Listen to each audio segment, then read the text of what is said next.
recorded, and this is Frederick Odur. I'm coming all the way from Kenya. I manage a group. I manage a little group in WhatsApp.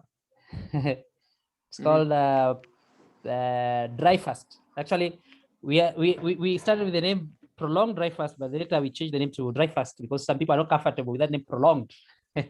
So we changed the name to Dry Fast, and we have a YouTube channel where when we have our meetings about Dry Fast, like now this one, we are recording it. Then later we will post it in the YouTube.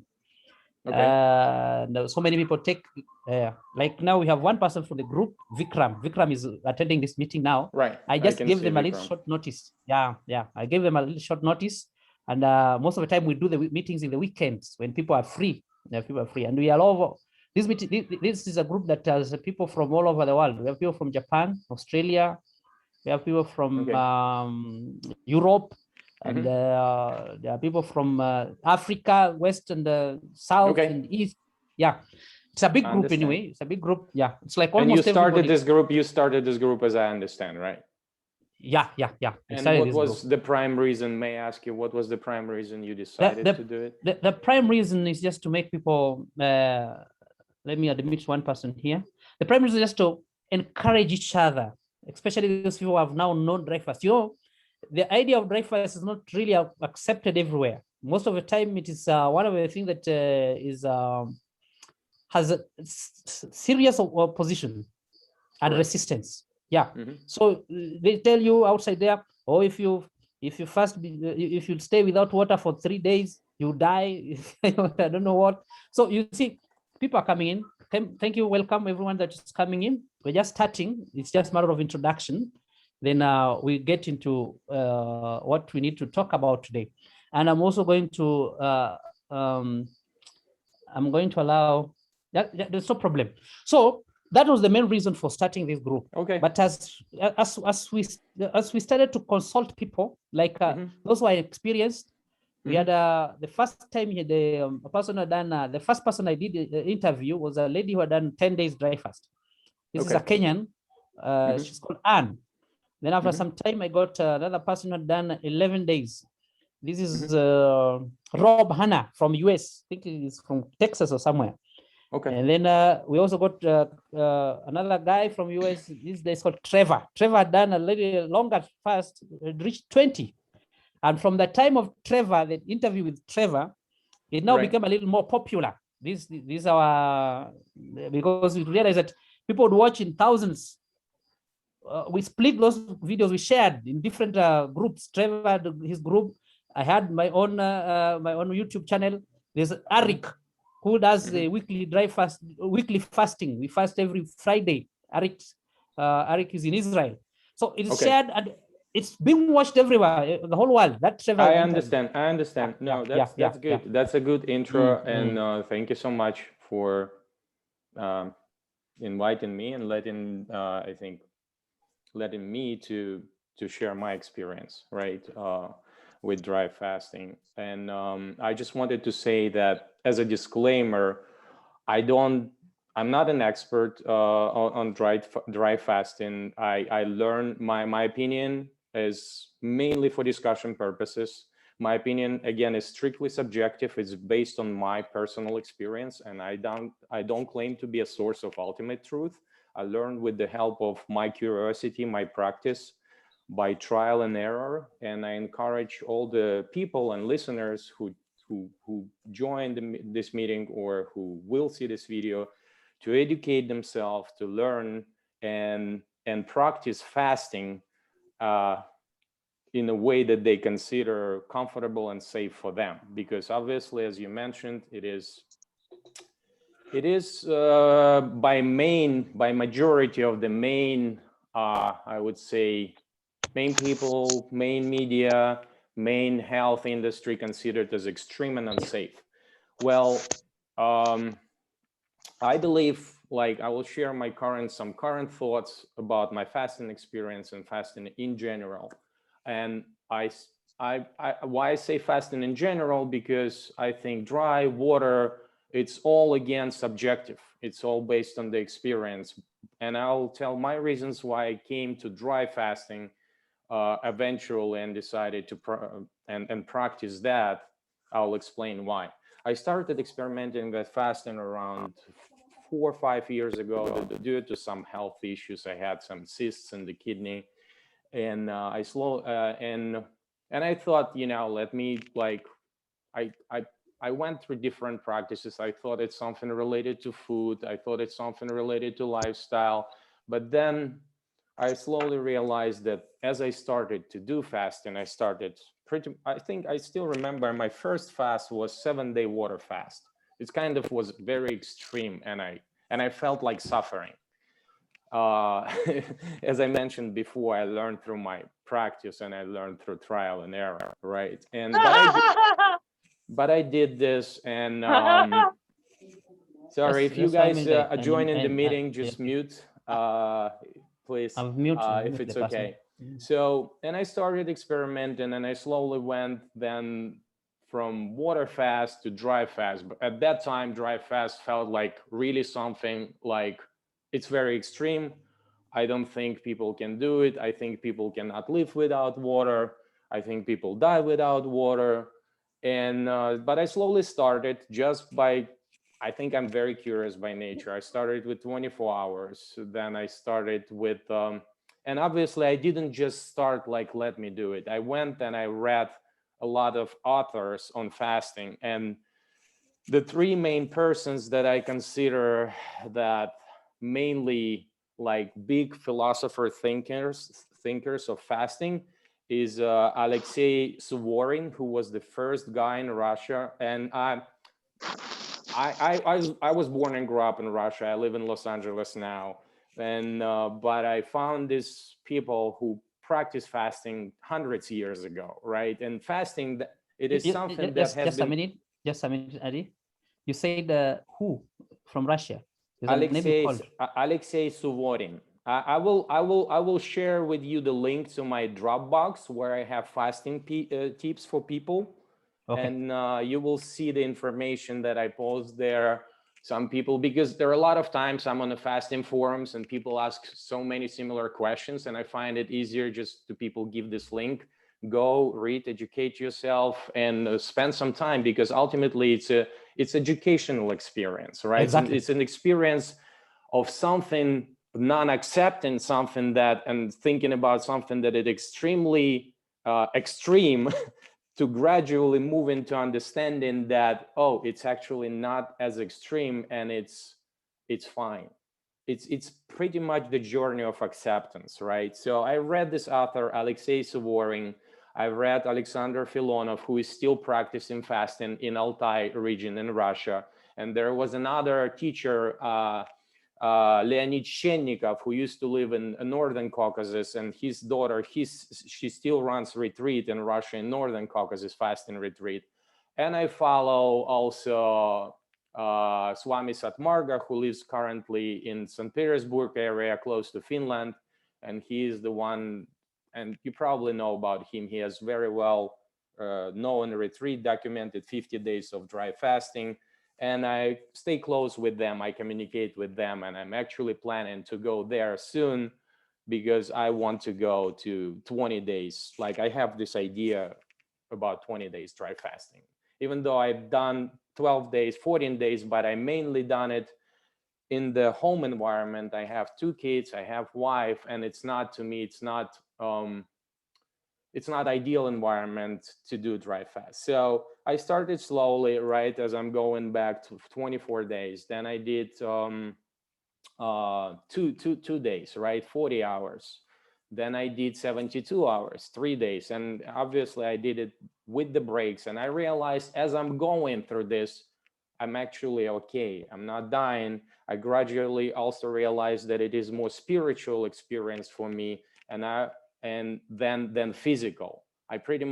I practice it now, not because of the physical aspects, because I have, like, I approach fasting without any significant expectations. I believe fasting is a good way to rest from any type of consumption, or I can say addiction, but I would say dependencies, right? We all have dependencies. There is a notion that we can be free, but I'm okay not to be free. I know there are dependencies on, you know, people that you love, water, food. Some people take supplements, some people dependent on information and have these addictions in a way. If we spend much more time than we think we should, and it affects our peace of mind and balance, right? So fasting became to me the way to rest from any type of these addictions or dependencies, consumption. I rest from food, I rest from water, I rest from information, I gain presence. This is the way for me to learn how to be learn acceptance, how to meditate, how to work and do what I love, learn to listen myself and to listen what is around me, to be present.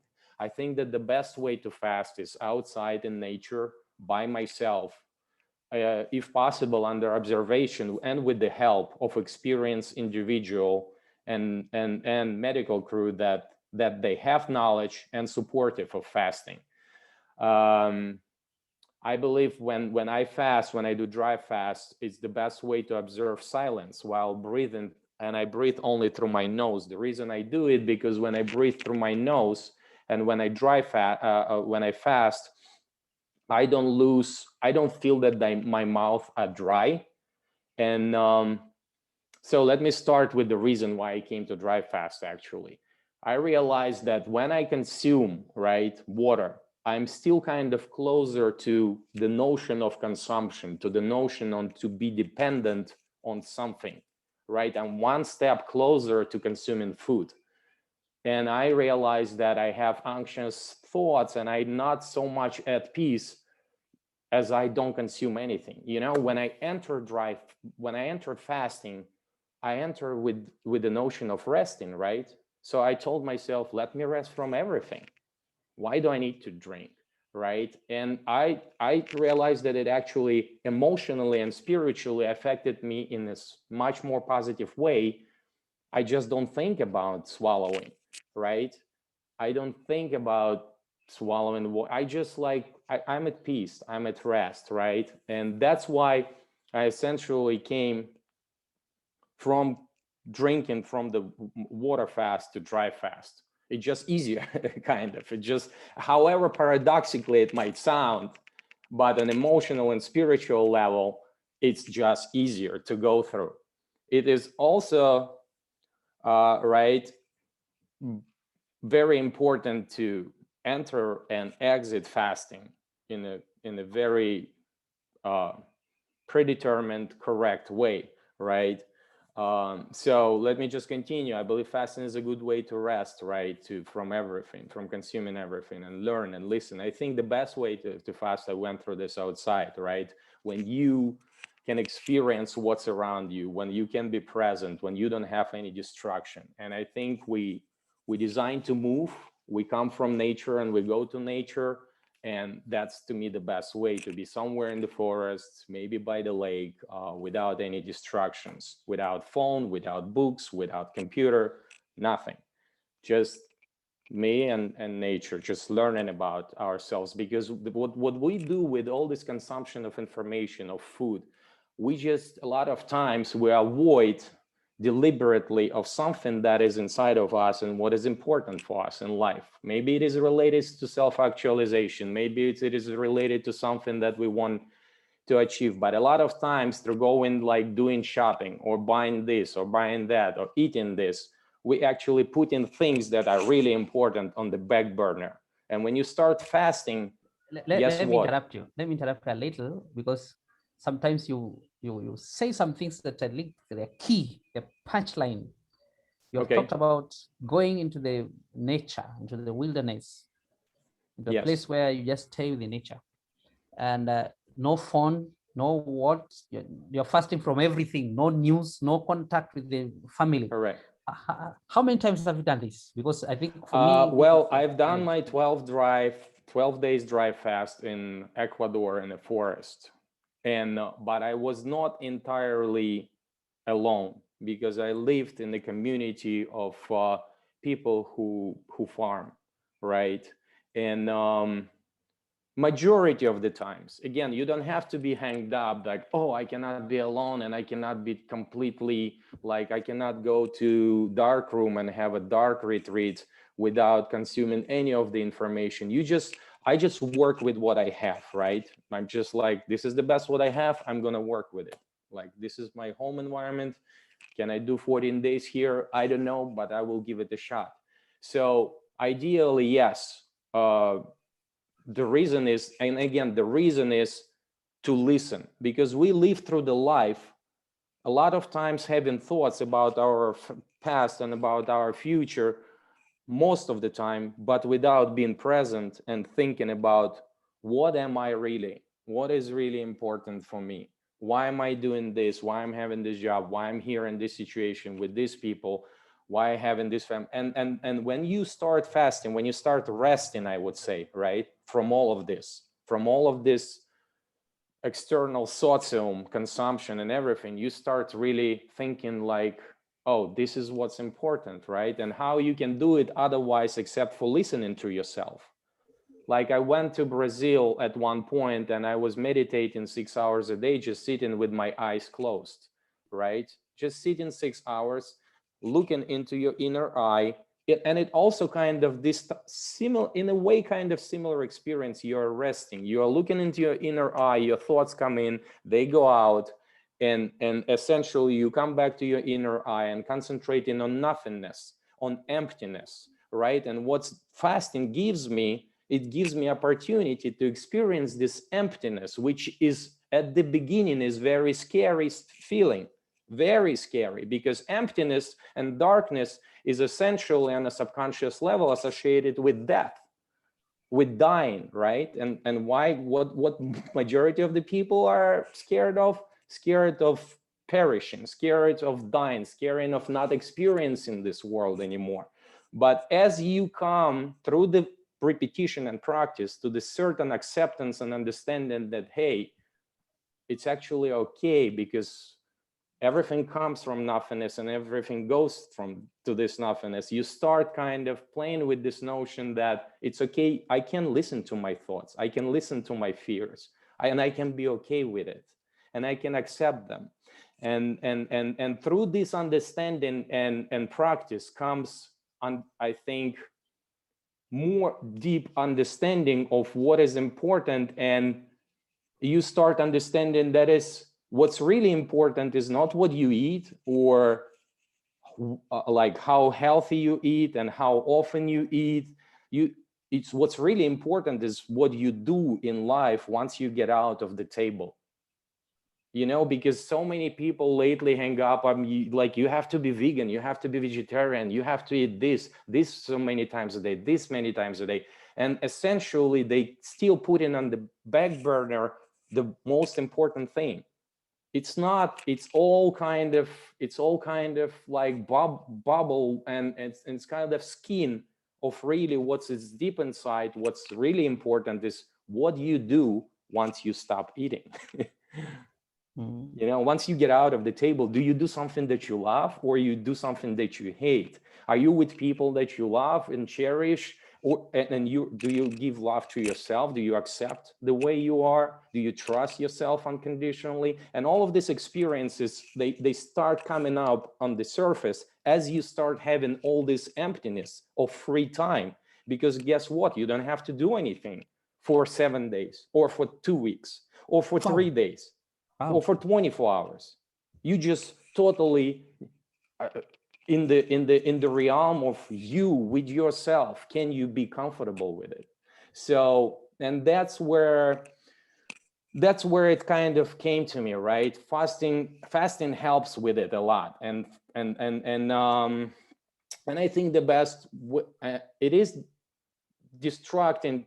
I think it's distracting to communicate with devices and when you fast with people, because you lose this vital energy. Like, if you decided to do prolonged dry fast, you're gonna lose this energy, believe me.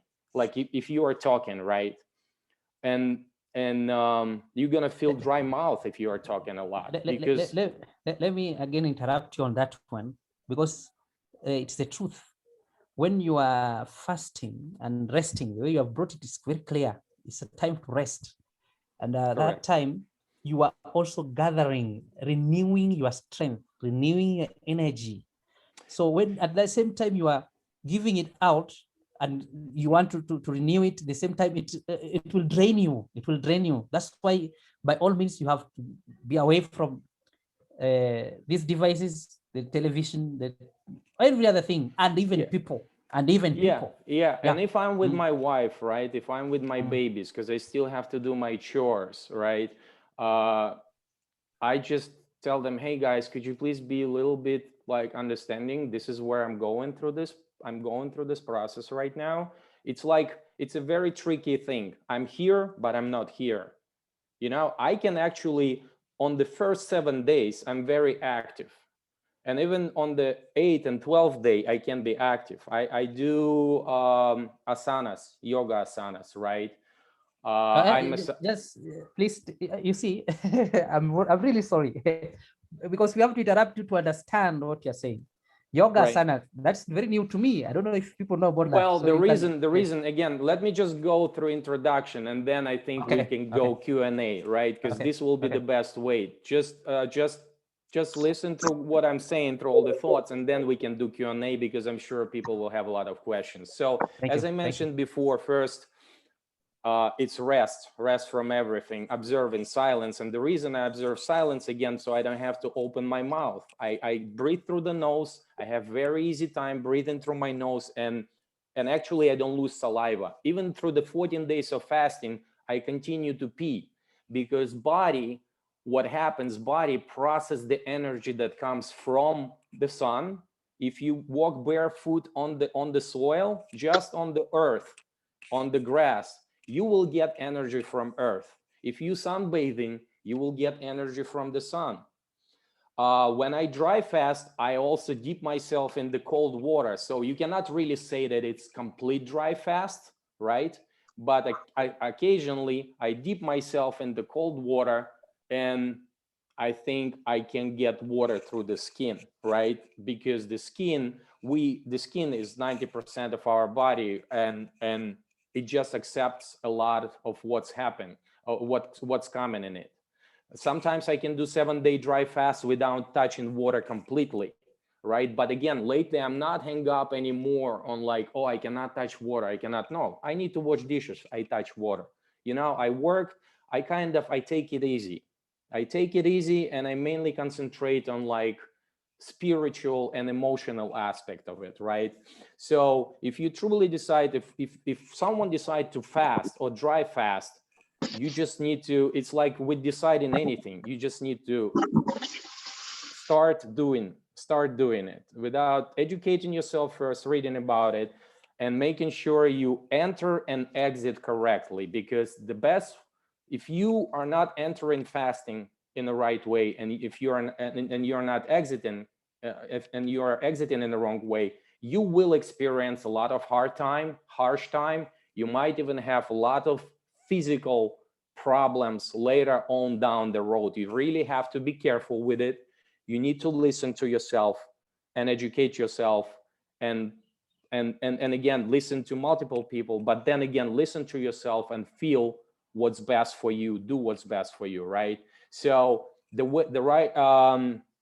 if you want to really decide to fast, you don't need fasting bodies. And the reason you don't need fasting bodies is the first step to learn, because at the end of the day, you will need to learn how to comfortable with yourself for a prolonged time, 1 week or 2 weeks. Fasting does help with it, does help you to learn about you, about yourself, and be happy, be comfortable with yourself. And when you come to this realization, you stop having these cravings like, I need support, I need emotional support, I need someone to encourage me. You kind of float in a zone where you okay, you know, but it takes time.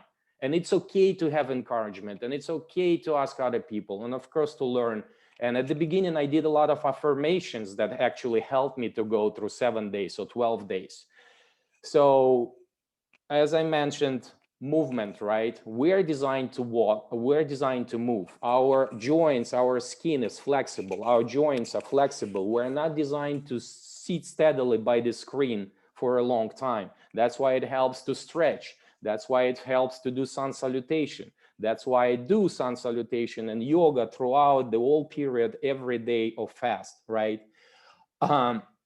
Because it helps me to, again, re-energize, movement, walking, a lot of walking.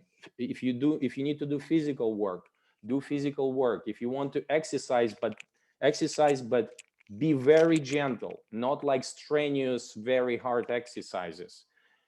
Sitting meditation is great. Again, concentrating on the darkness of your inner eye, on the silence, concentrating on the breath. Sometimes you can do meditation like you can hold the breath and hold it for a prolonged period, like put the air inside, hold it for a long period of time, and concentrate just on a thought on when next time you're going to breathe in the air. You know, you kind of also losing all of this, like, oh, I don't need to eat now, I don't need to drink now. You're losing all of those thoughts and cravings. Now all your thoughts concentrate like on the breath, because if we cannot breathe, we cannot live, essentially, right? So entering and exiting fast, let me tell you, the way I enter, if I do, let's say, like tomorrow, my Ekadashi day, right? Ekadashi day is like for 24 hours, I don't eat and I don't drink, and it's related to moon phases. It came from the thousands years of tradition in Nepal and India, where people fast twice a month, every month throughout the year, so 24 times a year. And it's actually easier to fast on this day because moon phases, they affect a lot of fluid movements on our planet, including the tides, right, in the oceans. And our water consists over 70% of fluids and water and bodily fluids. So that's why I do Ekadashi twice a month. Sometimes I do it other days, but Ekadashi I usually do for 24 hours. I just don't eat and don't drink, right? So for Ekadashi, you don't need to do anything except for a day before. I usually eat light, and day after I eat very light, maybe once a day, something very light. It could be fruit, veggies, it could be cooked veggies.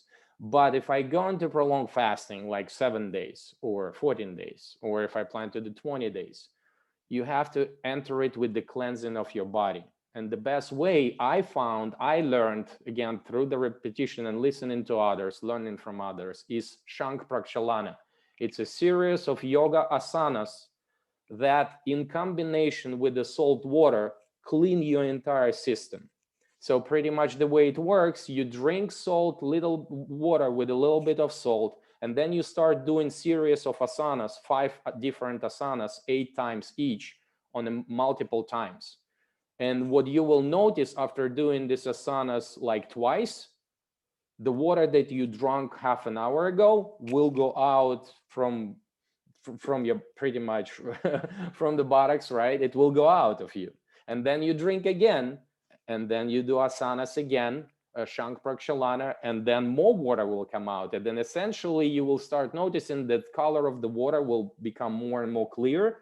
And when you feel comfortable, you just feel this emptiness. Your entire body is empty, and it's much easier actually at that point to go through fasting experience. Because guess what? If you eat a lot, right, like, and then decided to fast, all this residual will be absorbed through the fasting period to your body, and all these toxins, especially on the dry fasting, will have to be processed by your body, processed by your fluids, processed, go into your blood, go into your lymphatic system. And as a result, people might have sleepless time, headaches, vomiting. I mean, there are multiple aspects of how you're gonna really suffer if you do this. And majority of the people will, believe me, because when the body is empty, when we empty our stomach, our small intestine, and large and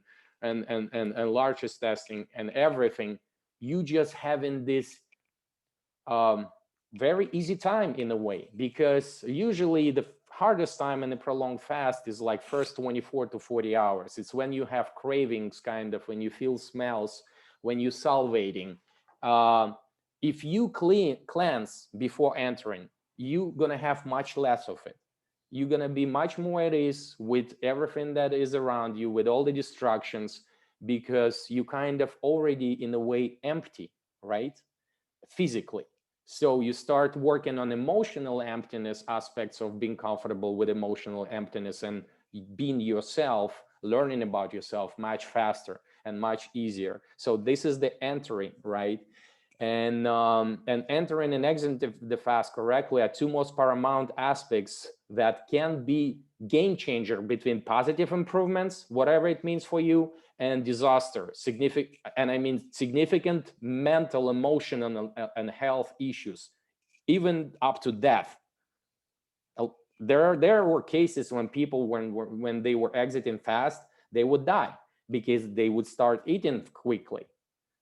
They would just, like, there were cases in St. Petersburg during World War when there was a time then people didn't eat for many months during the winter time, and they would start eating, they would just simply die because body is not able to process, not ready to process. In concentration camps in World War II, when people were malnourished, people would just, like, from the whole heart give them piece of bread and here, eat, you really weak, and they would eat and they would die.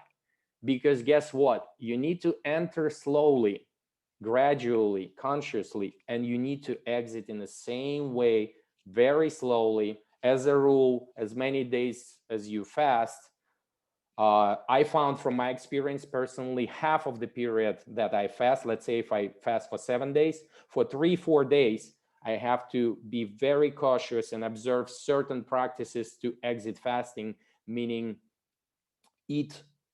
At first, I'm not even eating. I start drinking on the first day, right? And drinking very slowly, not gasping water, because guess what? It has to be processed by your kidneys. You don't want to overwhelm them. You need to pretty much approach to all of this experience from the aspect of loving yourself. Like if you are your best friend, and your body and your spirit, you're the best friend, you need to love yourself and be very careful, because believe it or not, body will take care of yourself, because the main purpose of the body, of all our organs, is to live as much as it can, right? And as much as we, like, in the past, I abused myself a lot with different substances and alcohol and all of that. But then gradually, body is actually designed to live as long as possible. You just need to, if you think about it, help it, right? A little bit. So very slowly exiting, meaning at first I start drinking for the first day. Maybe second day I'll be drinking too. And then I'll start chewing food, but not swallowing it. Because first you need to develop certain type of saliva, which is actually little sweet, which is good for digestion. Because when we dry fast, if we choose to dry fast, our entire secretion system and absorption stops working. And instead of contraction that our stomach does to absorb nutrients, it starts expanding them. It starts spitting out whatever body doesn't need first. At least this is my understanding, how I think about it. And I saw a lot of stuff. Usually we process food from the top and it goes out from the bottom. When you fast for a long time, I mean like 7-9 days of dry fasting, and if the body is not clean, if you have certain things that body needs to get rid of, it starts coming from the mouth. And I saw certain things that came from my mouth during those prolonged fasting, which I never usually see in a regular time, right? So and this is how I slowly exit, and I will post the material. I will send you the link on with the actual practices. Then you start chewing and spitting, right? Then you can start drinking a little bit, maybe diluted water with little bit diluted juice. And then you start chewing again. The chewing is the most important, because it's called therapeutic chewing. You use so-called therapeutic chewing. Even without fasting, a lot of people actually can it can help with the weight issues if people overweight, if we just start chewing more. Because as we usually eat, you a lot of times we eat with family, we talk, we eat mindlessly. If we start eating mindfully and be silent and chew a lot and take a hard piece of, I don't know, apple or bread and chew it into the liquid, the digestion actually starts happening here. And it's much easier for the body to process everything that you already chew really well into the liquid, right? Then I start chewing into the liquid with really small amounts, maybe 2-3 times a day, and continue listening like how I feel. I also use oil. It could be olive oil and coconut oil to put through the body, through the stomach, because when you put oil on the skin, for some reason, I don't know how it works physically, but I found from my experience that it helps to move the food or whatever is inside through the guts. Maybe because it's like, I'm thinking about it like from like oil in the machine, oil in the engine, right?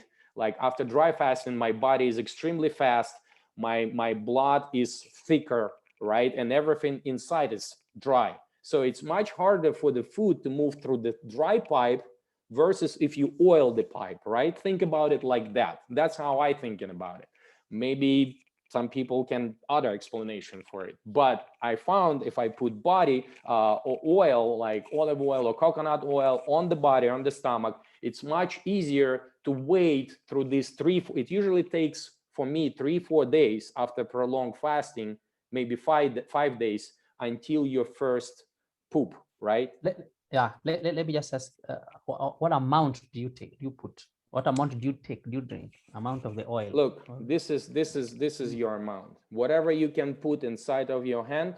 If you do, again, I'm talking about prolonged fasting, like 7, 14 days, 9 days, whatever you can put inside of your palm.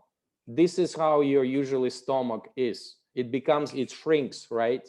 It shrinks. So whatever you can put inside of it, chew it first, spit it out. Chew it first, spit it out. And it takes a lot of willpower actually to do it for a day without swallowing.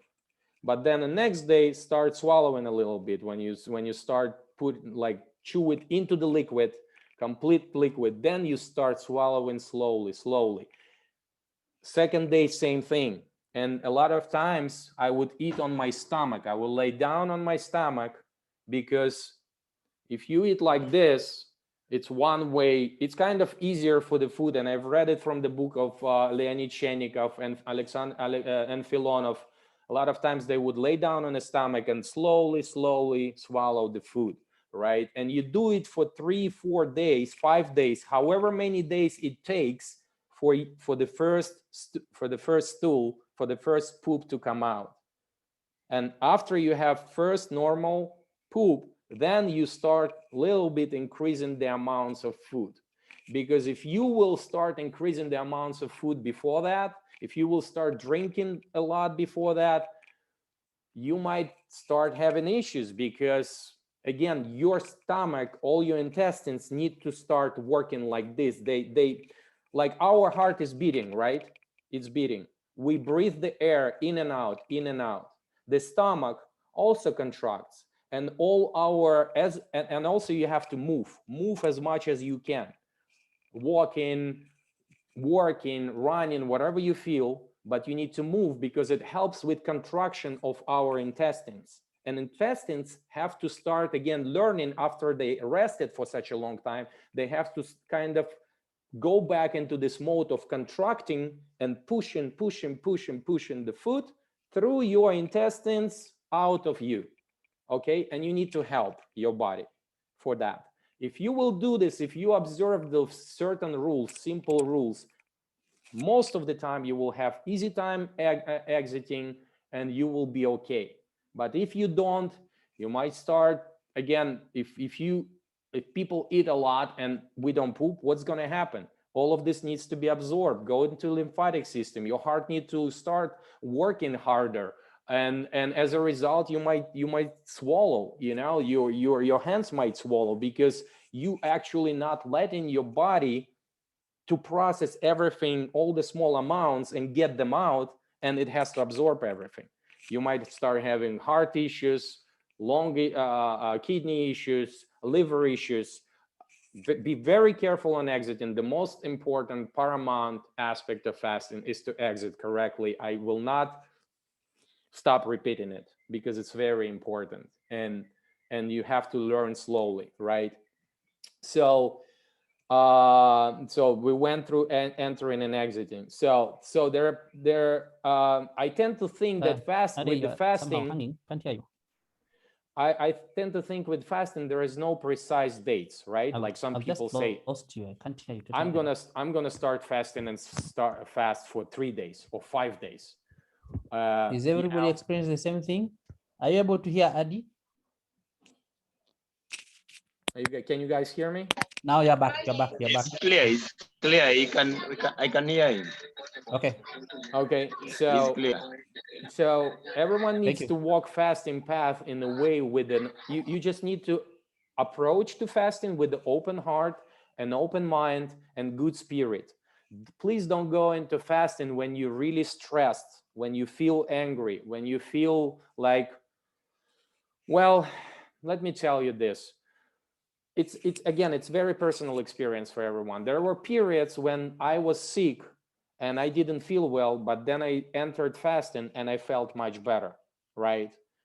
So again, listen to yourself, listen what's good for you. But a lot of times, what emotions we have tend to elevate when we start fasting. So if we are at peace, if we are in a good spirit, if we are good emotionally, we will have this elevated experience when we enter fast, right? If we are very angry and let's say have problems, have anxiety, it might actually aggravate as well. It just can quadruple in a way, emotionally and spiritually, and it will serve no good, right? So enter the fasting with open heart and open mind, good spirit, without too much expectations, with intent, just with intent to learn and figure out with time, with experimenting, with repetition, through practice, what works best for you. Because guess what? You would never come to the gym and attempt 200 pounds chest lift, right? You would tear up your muscles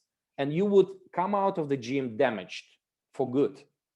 Same with the fasting experience. It's a learning, it's a practice experience. You learn through repetition, you become better. We become good at what we do the most. So if you practice this in a way like you practice, brush your teeth, you probably will learn and have much better time, much easier time, and having much more benefits from it, right?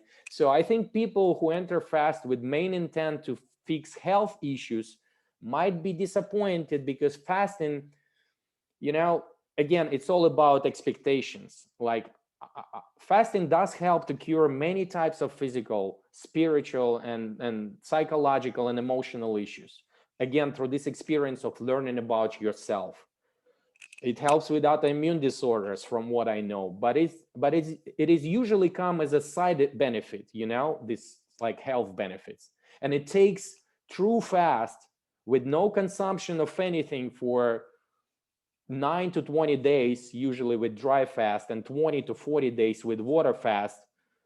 Though again, not guaranteed that you will stop having all type of issues. And again, I'm not kind of practicing it now for health reasons, mainly for kind of spiritual aspects. You're not going to get much younger. This is, again, I'm telling you my subjective thoughts. Someone might have a different experience, but I think you're not going to get much younger or live significantly longer if you fast regularly. I don't judge, and it might improve your aspects of life. It might not. It's probably very unique for everyone, but that's how I kind of think about it. And I don't do it, to be younger, to live longer. Because through fasting, actually, I learned that the aspect of that is not, as significant, because we are here in this life, we live it. And until we experience everything we should experience, until we go through every path, which is kind of we're supposed to go through life, we're not gonna die. So that's how I'm kind of thinking about it right now, and I'm at ease with it, right? So whatever is not, so there are multiple ways and shapes for any type of energy to from that aspect also, I'm not kind of hang up on what people eat, what you cannot eat. I believe energy is transformed in multiple ways and can be processed in multiple ways. So I don't judge, people based on what they eat or don't eat or consume, or what type of lifestyle they have. So another thing that I wanted to say, that daily affirmations, right? They helped me at the beginning, certain words that would encourage me, myself, telling me that I have complete trust that I can do it. And I was repeating those affirmations in the morning and in the evening. And again, I will send you the link and you guys can read more on this, right? When I entered the water, I also noticed, like, as I fast and I become more present, I observe more things around me, like trees, nature, birds, water. And I kind of have more kind of emotional and personal experiences with all of this, because on a regular basis, a lot of times we don't have time to stop and smell the flower, right? But when you fast, when you rest, when you don't have to do all of your routines, regular routines, you have this time. So it's very enjoyable, actually. And if it wouldn't be enjoyable, if I would be suffering through this process, right, I would probably not be doing this, because majorly what we try as a human beings to do in life, sociologically, is to elevate the concept of, good experience of pleasure and avoid the harm, right? Avoid the suffering. Let's say if I start fasting and I feel that I cannot sleep well, right? Like on the 5-7 day, I feel that I'm like, I don't sleep a lot at all. Sometimes it might happen. Then I would slowly exit. But in general, with fasting, with prolonged fasting, you can truly expect sleeping less. It depends also where you are. Let's say I fasted in Ecuador, I fasted in North America, and I fasted in New York, right? Kind of different experiences, because the birds naturally, like, they will wake up very early in the southern hemisphere, right? Like in Los Angeles, I can hear birds at 3 a.m., 4 a.m. Like if you are in the north, the nights are a little longer, so the body naturally needs to sleep a little longer, right? So, but as I notice with my experiences, I go through the dry fasting for a long time, like 8 days, 9 days. On a 6th day, I usually start sleeping less. It could be 5 hours, it could be 4 hours, it could be that at night I don't sleep at all, and then in the daytime I would just lay down and nap for a couple of hours. But you need to feel okay with it. You need to feel rested, rested and kind of emotionally calm. Because if you, let's say, don't sleep at night, you started to fast and you don't sleep through the night, the worst thing that you can do for yourself is to lay in bed and think about, oh my God, I cannot sleep, what's going on, my heart is beating, I cannot sleep. No, don't do this. Just go do something that you like. Maybe read the book, maybe paint, maybe you have something else to do. But don't go into the media, don't start typing like, why I cannot sleep during the fasting. Just usually the best way is just to walk. I walk at night, I breathe at night, I just walk, I enjoy the sky, I enjoy the night sky, looking at the stars. And then later I feel like I'm calmed down, I lay down, or I can meditate, close my eyes. And then during the day I catch up on my sleep. And this is what usually happens during the long fast. Body doesn't need so much time to sleep. That's like normal, right? So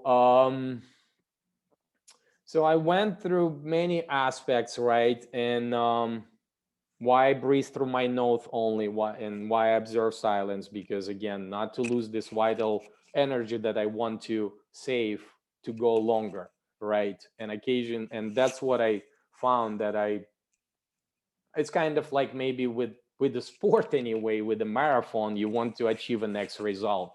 At the same time, it could sound a little controversial, like approach without any expectations, but at the same time, I feel this kind of need for me to stay in this realm, in this kind of sense of absence from everything for a longer time. And I didn't have a chance yet, really, truly. Still, I'm kind of learning still. I didn't have a chance, I feel, truly to be with myself for a long time, which is to me like 20, 40 days. Maybe in 2, 3, 5 years, I'll get there, maybe not, but that's how kind of I'm contemplating, right, about it. Fasting is not an easy path. It requires patience and repetition to gain knowledge, sense of comfort, as any other practice where you would like to achieve certain results, whatever it means for you, right? I'm curious how long I can fast next time in nature, forest. Could it be 20 days? I would be very interested to go through this experience, right? And that's pretty much where I am right now, right? So if you guys have any questions, please feel free asking any questions. So can we start with the at home? How long, what's your longest time at home that you have done your fasting at home? So recently, I finished 14-day fast at home. It was a month ago. We went 3 months ago to Miami with my wife and babies just for vacation, and we all got COVID. Babies went through COVID just fine, no symptoms. My wife also, in a week or two, she recovered well, and I also recovered fine. But then after COVID, I started to have this, I don't know if it's a side effect or complication. I started to cough, and I coughed for 2 weeks nonstop, to the point that I realized it's really actually affecting my daily routines. I cannot operate normally anymore, because as soon as I would lay down, I would start kind of having very significant hard to breathe. You know, it's in a way like you start breathing in air, and as soon as you're breathing in, you want to cough. So, and I decided to fast because I went to a doctor and they told me we can give you some type of steroid spray and some drugs. But I just thought about it like, they don't have any tests pretty much for COVID. They cannot say, oh, it's a COVID, or it's pneumonia, or it's a bronchitis, right? And they just give you the steroid gels, steroid sprays, and hoping it helps. So I'm like, let me start fasting. And I started to fast. For the first 7 days, I was at home doing regular routines, just not talking. Because I said to my wife, we have a nanny also. I said, hey guys, I'm gonna be here, but I'm gonna just be doing whatever I need to do. And if you need something, just text me or write me. But of course, again, life is not ideal. I had situations where I needed to talk to my wife. And for this first 7 days, it was dry fast completely, no drinking. And then I decided, okay, I'm going to do 7 days, no drinking. And then 7 days, I'll start drinking. At that time, we have birch trees, right? We have birch trees, and I started to collect birch sap from the birch trees. It's a juice which is full of minerals and macro elements, all the elements actually that the body needs. So on the 8th day, I decided to drink water. I drink a little bit of water, but then again, I realized that I have harder time, because every time I would just, and I wouldn't say drink, it would just like I would put the water in my mouth, kind of wash it and spit the water, but then mouth would become more dry. After each time, somehow my experience after I drink, my mouth will become more dry. Therefore, it's much harder time for me, like spiritually and just on the thought level, on the conscious level, like, oh, I have dry mouth, and you start thinking about it and it's not comfortable. So why make myself uncomfortable, right? And through the next 7 days, I actually, on the 8th and 9th day, I actually forced myself to drink a little bit more. I'm like, no, I want to drink more, because I had this goal to drink for the 7 days. But then through 8th and 9th day, I realized, no, I don't want to drink. So what I did for the rest of the 5 days, I would just put a little bit of water, wash my mouth, and spit it. And if I would drink water, it would be like, I don't know, just like little sip of water. But I found that I would do it maybe 2 times a day. 3 times a day. And I can't really say that I've been drinking water because I wasn't. And next time, I probably will not go through this. Maybe I will start with water fast, but then I will go to dry fast. So I'm not sure, but like again, I found that I have harder time drinking than not drinking, because again, as I'm drinking, as I'm swallowing, you kind of get yourself one step closer to swallowing, right? You start thinking about food also, maybe not consciously, but subconsciously is there. And then you start thinking about ending fast, like, oh, it's another 5 days. It's not a, people use apps. Like I don't use an app to count the hours, to count the days, because it's irrelevant. At some point, you need to listen to yourself and decide what is good for you. And sometimes, yes, you have challenging times where you just like, oh, I'm having really hard time, I want to exit. But again, those are moments, right? And those moments actually depend a lot on where you are, how do you feel, what's your emotional state of being, what's your spiritual state of being. If you, in a relaxed environment, having affirmations, telling yourself that, hey, I completely love, accept, and trust myself unconditionally, and I forgive myself unconditionally, and I really trust that I can do it, believe me, there is a good chance you will go through this moment and you will be okay. But if you have a stress points here, there, outside, something that distracts you from being you, then it's a harder time. And it's natural and it's okay. So I encourage you guys to learn and just see what works. But yes, 14 days, it was at home. On the 14th day, I started to drink more water. I started to actually consciously, like I would put 100 grams in the glass and I would drink it actually for like maybe 5-10 minutes.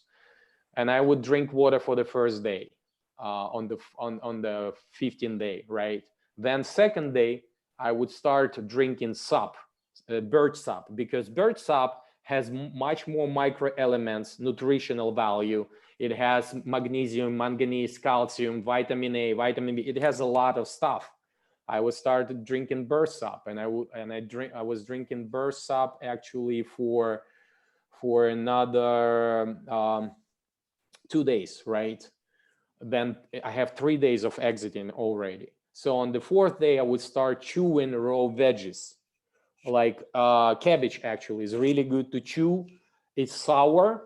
It has a sour taste, and you start salivating really quickly and getting saliva that you actually need for proper digestion of the food, right? But I didn't swallow it, right? I would maybe on the 5th day, on the 4th day, chewing, at the end of the day, I would swallow a little cabbage, right?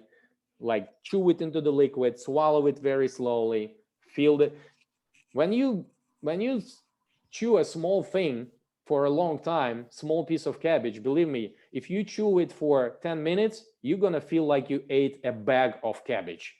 You're just gonna feel a lot of senses, a lot of things on your mouth and your receptors, and you might even feel really full if you chew for a long time, if you use this therapeutic chewing, right? So then on the 5th day, gradually, I started to swallow more, right? I started to introduce boiled veggies, all right? And I introduced the veggie broth, right? So for people who consume animal products like eggs or, meats, fish, it's also the way you can start consuming broth, right? Like beef broth. A lot of people do beef broth. What I found, actually, the reason I start to talk about animal proteins, when I fasted for the first time, 12 days dry fast in Ecuador, what I found, again, it's my personal experience, that I became very weak at the lower part of my body. Actually, I had a hard time walking, really walking, because I didn't feel my legs much. And I couldn't figure out what was it. Nothing worked. I started to eat food. At that time, I was strictly vegan, because I had experience in my life where I would go vegan for almost 2 years. And 6 months, I was just raw vegan, just raw food, raw vegan. It worked in certain areas, like in the southern hemisphere where it's really warm. But when I moved back here in LA, it was more colder, much colder. And I found that weakness doesn't go away. So I started to eat eggs and I started to eat animal proteins. And after I started to eat animal proteins, my strength, in a way, I'm talking about physical strength that, like, say, allow me to do push-ups, right? Or allow me to do pull-ups, or allow me to run. That type of strength returned to me. And that's why I think I'm still in a phase of experimenting with this. Mainly, my diet right now is mainly vegetarian. I eat mainly vegetarian. Maybe once a week, I would consume eggs or animal protein. But because, again, as of right now, with babies, with wife, with workouts that I do related to boxing, I need this physical strength. Let's say if I do yoga and just do stretch exercises, stretch workout, yoga, I really don't feel that I need animal proteins at that point, because I have, again, physical strength to go through all the asanas. Just being vegetarian, yeah. not vegan at this point. No. There's something that I think people may be interested in knowing. After you started the fast, you are coughing. So at what time did you find that the cough left? Is it during the fast or after the fast? No, actually, that's a good question. And the fast, the cough went away on the 40 hour, second day. The first day I started, it became much easier, because what I found, the cough would increase as I would drink more, right? That's another reason I don't drink, I think, during the fast, because to me, water is the medium of life, right? Water delivers everything good to whatever good in us, and everything good, it delivers all the nutrients and microelements to bacteria, and that's why I noticed, like, oh, if I drink, I would cough more, right? And if I drink less, I cough a little less. But again, take it again with a grain of salt, my subjective experience. As soon as I start fasting, when I did Shank Prakshalana, cleaned up my body completely, and already I think on the hour of 35 hours, I stopped coughing completely, almost completely.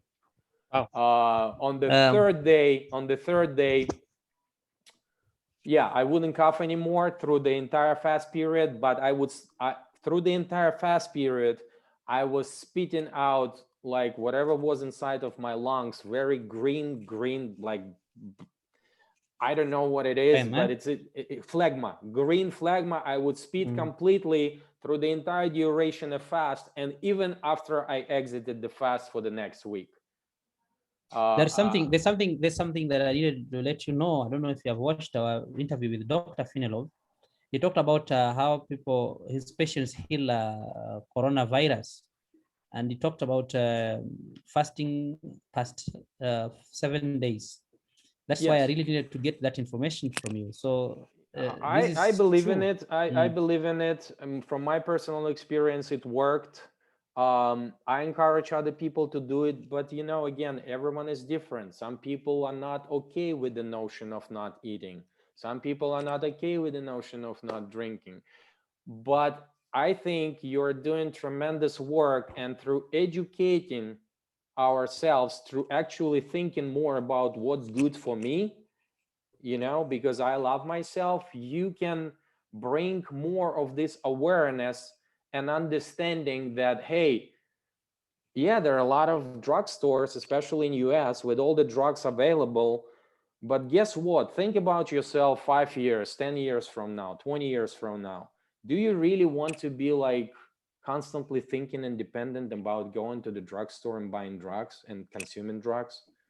I think you might have much easier time and much better, more fun, just learning about what's really important for you, doing what you love, and stay away from the pharmacies. And yeah, at some point probably we'll all go through situations like I had a surgeries on my knees, right? Oh, also, that's another thing why what I found was really beneficial, because as I was younger, I had a lot of active lifestyle. I ski, I motorcycle, I boxed, I played soccer, and I had over 4 surgeries on my knees because I had motorcycles accidents, I have ski accidents, and I had a lot of pain in the knees. And also what I found, as soon as I start fasting and reduce my weight, I increase my flexibility. First of all, I can do certain yoga asanas I would never be able to do before. And my pain in the knees goes away, because this internal pressure, which we have because we have internal bodily fluids, it reduces with fasting. So now I think I'm just at the point where I'm finding the balance between my ultimate weight, because my parents and all the relatives and friends, they were like, you look so thin, you look terrible, but you feel different. I felt like, hey guys, I actually look much thinner, but I feel much more energy. I feel much more flexible, and it gives me so much pleasure that I would really start thinking, I'm okay, you know, not looking bulky, not looking fat. I just want to feel, you know, able in life. And hey, if it takes for me eating a little bit less and fasting occasionally, I'm okay with this. It's all about like gaining the level of acceptance, right? So I also see questions, what type of diet should one adopt succeeding fast? Well, again, diet is something that I think is strictly personal. It's a lot of it related of upbringing, how we were upbrought by parents, right? A lot of times we love, I don't know, chocolate or ice cream or cookies because we used to sit down at the table with the entire family when we were 3 or 4 or 5 and eat those cakes, and it would give us not only sense of physical pleasure but emotional safety, being in the circle of relatives, in the social circle, which is important, right? So it's all kind of relevant. What I tend to think lately and understand that moderation to me is the key. You know, it's just like, as I go through fasting experience, through the periods of like 7 days of listening to myself and actually accepting the fact that I don't need to eat a drink at all, believe me, you will have much easier time accepting and be at ease with eating less. but but at the same time, again, listen to yourself, listen what you need. I tend to stay away from processed foods in general and eat in moderation. Like in Los Angeles, we have a lot of fruits on the trees. I just go and collect fruit. Sometimes I feel like I want fruit with yogurt and I do smoothie. You know, it's just, I think it's very personal experience and everyone has its own. But in general, I just would encourage everyone, eat fresh, eat local, eat what is in season, because a lot of times when you go to the store, you're going to have pineapples, bananas, all of that. But guess what? It does not grow here right now. It's unnatural. And that's how I kind of tend to think about it, right? Someone is asking, should you supplement during fasting?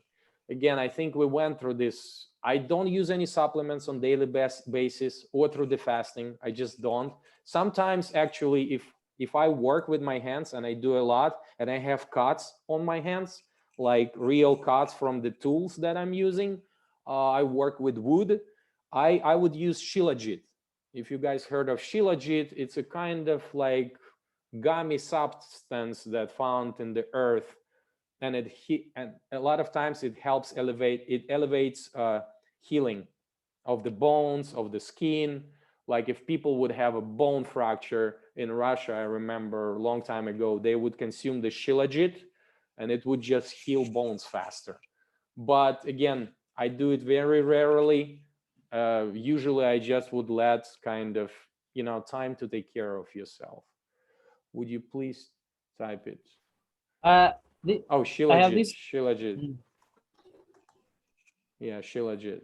There's this question, Shilajit. There's this question about first and a second acidosis crisis, and we wanted people maybe to those who have experienced it. But let me start with you. Have you? Well, No. Sure, you're welcome. So acidosis crisis, right? Again, I'm thinking about acidosis and the body. I'm just thinking about it like that. Again, as I mentioned, I went and I read the books of Filonov. I've read the books of Leonid Chenikov, and I've read the books of the other fasting I mentioned, Suvorin, Alexei Suvorin, and he was like the most, to me, is kind of the godfather of fasting experience. And a lot of practices on for exiting fast I use according to his knowledge, right? Because he lived in Russia in 1920s, and he would just he would approach the whole notion of fasting not from the perspective of acidosis, not acidosis, when the body. He would just think about it in a way that, hey, for the first 3 days, for the first 72 hours, you just resting. You let your body rest. You're not even fasting.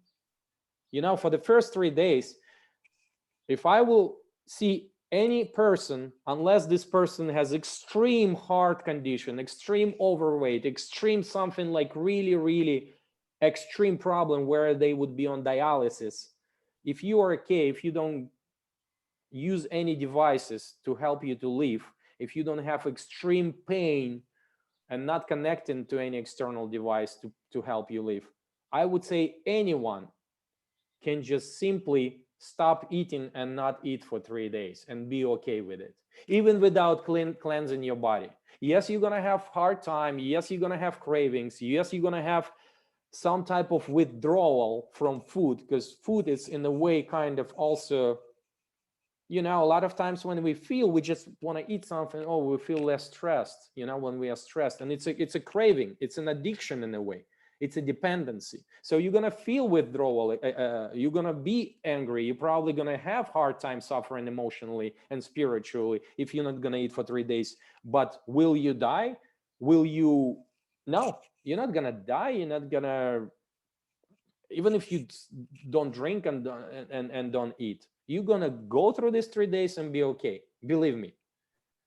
It just, you don't want to do it because it's going to be very hard and harsh experience, and most likely you will say, oh my god, I'm never doing it again because I had such a hard time. Why do this? Why harm yourself in such way?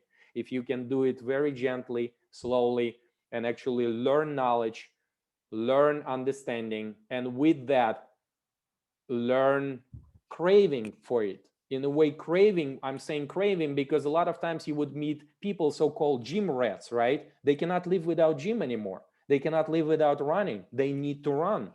They need to bike. They need to swim, because guess what? Every time they go swimming, like I love swimming. I love sitting in the cold water. Every time I do it, I have a craving. Naturally, I developed the craving for cold water or craving for hiking, right? Because it gives me pleasure. It gives me endorphins in my body. It gives me cannabinoids that my body can produce naturally. So same would be with fasting, right? Someone is asking how much water should you consume during water fasting, and how much water should you consume in general. I will tell you in general, because again, with water fast, I'm still learning.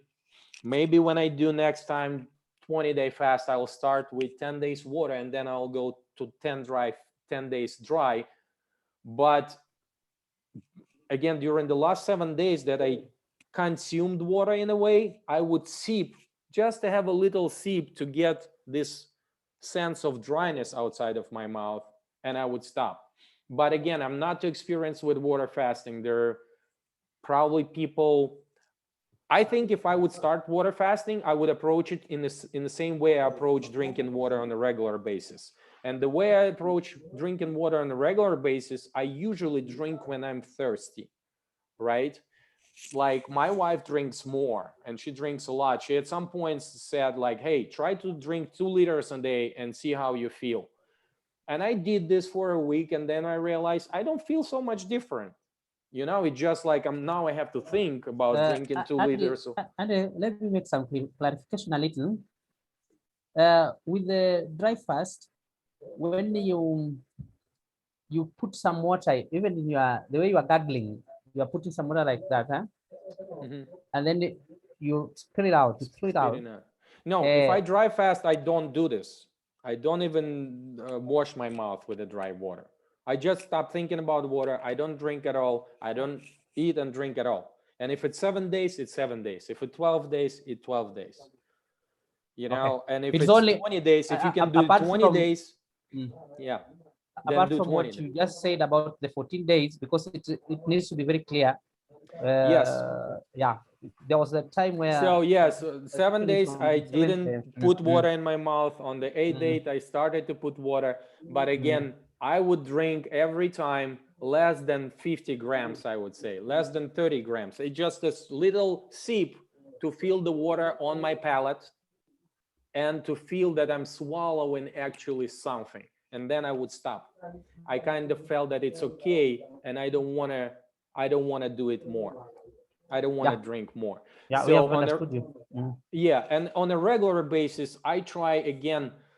I think as we practice kind of self-acceptance, self-knowledge, self-understanding, we come to the point where, yes, you're going to have a lot of opinions about other people of how much you need to drink and when and how and microelements and supplements. But at the end of the day, at this point, I just drink as much as I want.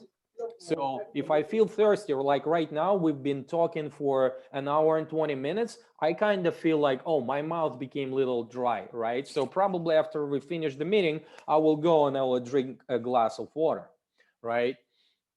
But generally during the day, I probably consume like a liter, maybe 1 liter, maybe a liter and a half here and there, sometimes maybe less. I had experiences where I would go hiking for the entire day and not drink for a day and feel okay, feel that my mouth still like have a lot of saliva in it and I don't have a dry mouth. But to me, the sign that my mouth are dry and I kind of like, oh, I feel thirsty, you know, like, and actually when I feel thirsty and I'm drinking, I have so much more pleasure drinking than if I'm not thirsty, right? Like think about it, like if you're hungry, you're gonna have much more pleasure kind of, you know, slowly sitting, looking at the food. When I drink, I'm like, and when I enter water also, I didn't mention the aspects of praying and talking to things, but it's kind of more like mystical aspects, right, of our existence on daily basis. But I noticed that with fasting, I go into more mystical experiences in a way, in the sense that I start talking to things.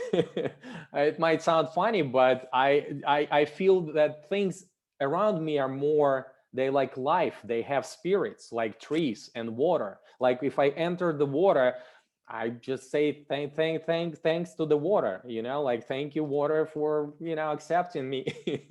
Or you know, when I eat, sometimes I pray, I just say simple things like thanks God for this food, for the people, for the sun and earth that help to nourish this food, for people who help to bring it to this table. Let me eat it in love and peace, you know. And occasionally I just feel good, you know. And again, this is like very, some people more spiritual, some people believe in one God, other observant religion, observant traditions, and I think it's all fine. It's all part of the journey that we call life, right? And it's great. So I really would love to hear more from other people, their experiences, and maybe again, I'm learning through practice, and I'm learning, I think, on sometimes daily basis, sometimes a year from now, maybe I come back to it retrospectively and understand, oh my God, I was saying so much nonsense.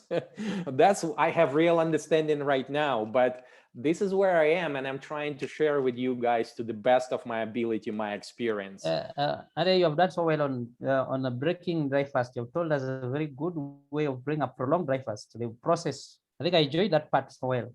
There's also another question. We have not handled this first and second acidosis clearly, but if somebody has something about them, I know about myself, the first time, the first acidosis crisis is very vigorous. That's what I experienced. It's like burning in myself, burning. But then the second one somehow. I'm sorry, what are you saying, banning? you feel as if your body has, the temperature has grown. It's become too high. It has become too high. Yeah. So with the fast acidosis crisis, becomes so vigorous, you feel it. You just feel as if some burning, this fire in your blood, in your body. Okay, I understand. So the way I would sometimes think about acidosis, right, is something that Filonov talks about it a lot, and I've listened to his videos about acidosis crisis. That second one happened after 3 days, and then the real acidosis crisis 7 days, and then after 11 days there is another like real one.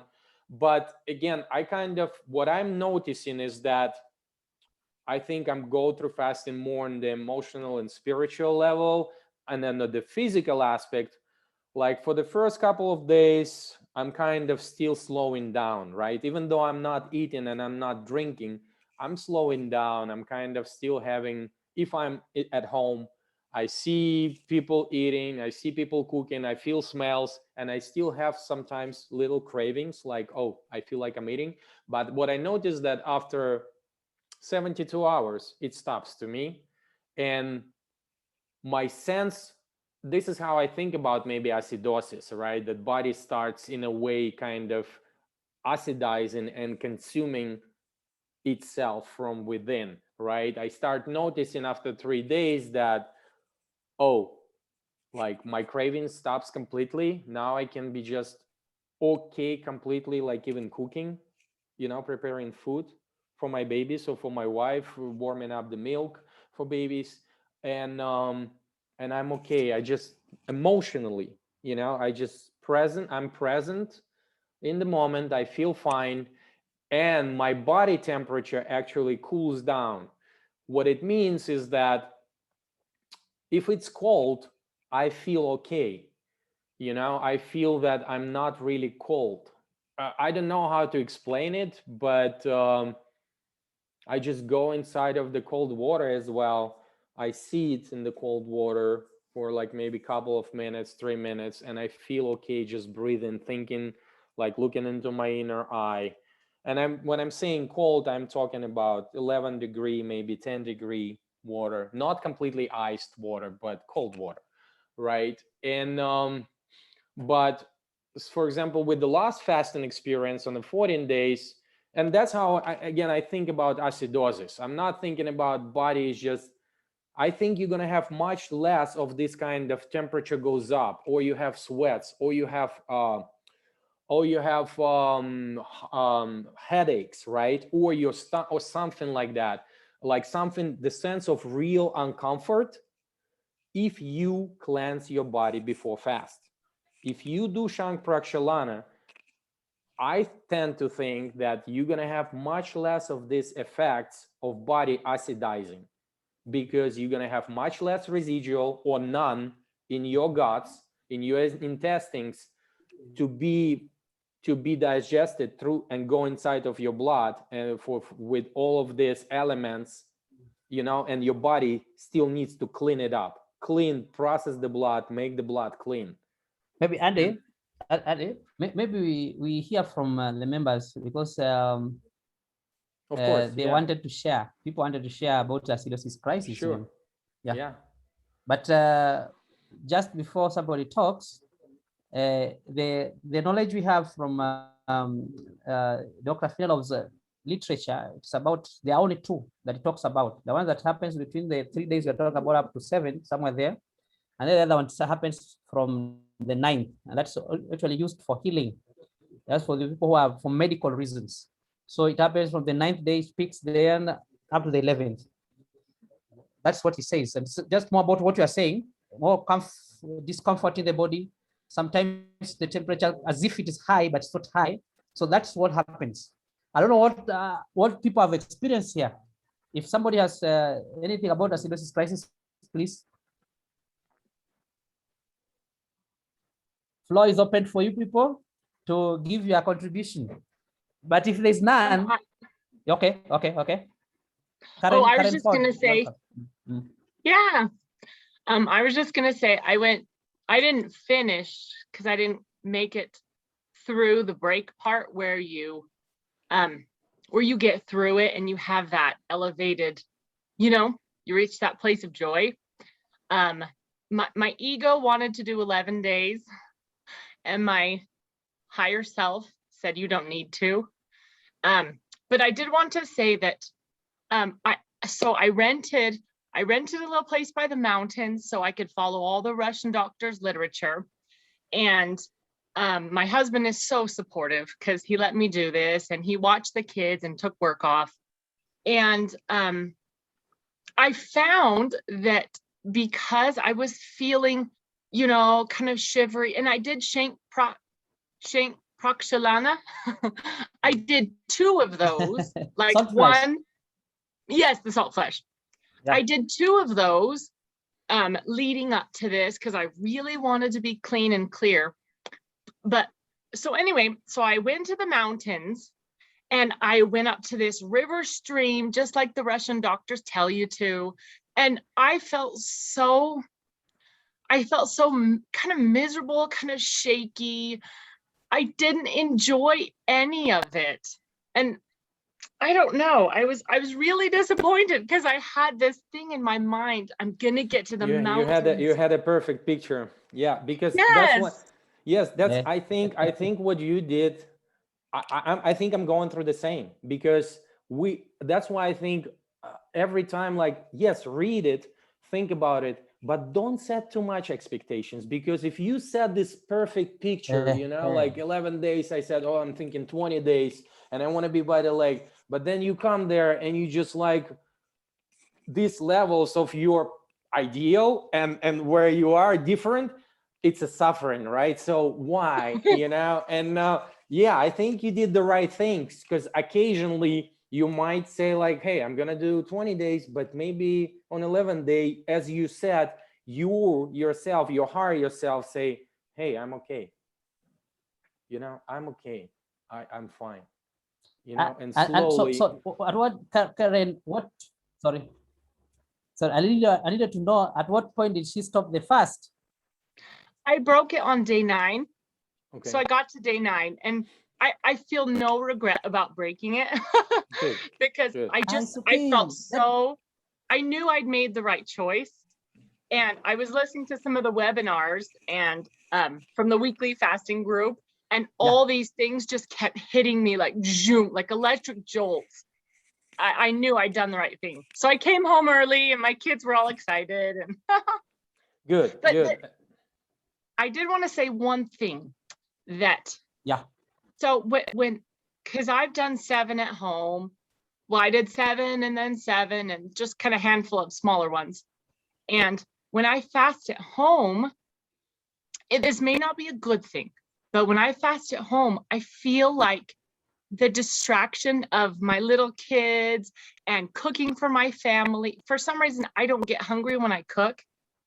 I'm able to cook and prepare food and it doesn't bother me at all. So I don't know why I don't get hungry or thirsty. I'm never hungry or thirsty on a fast. I don't know why. Same for me. Yeah. Is that the same? Yeah. But when I'm home with the kids, and I homeschool, and we have 7 kids, so it's a busy house. Oh my goodness. It's really fun, really noisy. No, I can imagine. Okay. But so when I'm home with them, time flies. True. And I know I need to get in meditation, and I know I need to do breathing exercises. So I really have to clear the space. But when I was in that little rented little house thing by the mountains, it was like time drug on forever. And I was trying to breathe and I was trying to meditate, but I wasn't feeling good. May I tell you, like, maybe what's happening, how the way I say it? I'm sorry, I didn't get your name. Karen. Ford.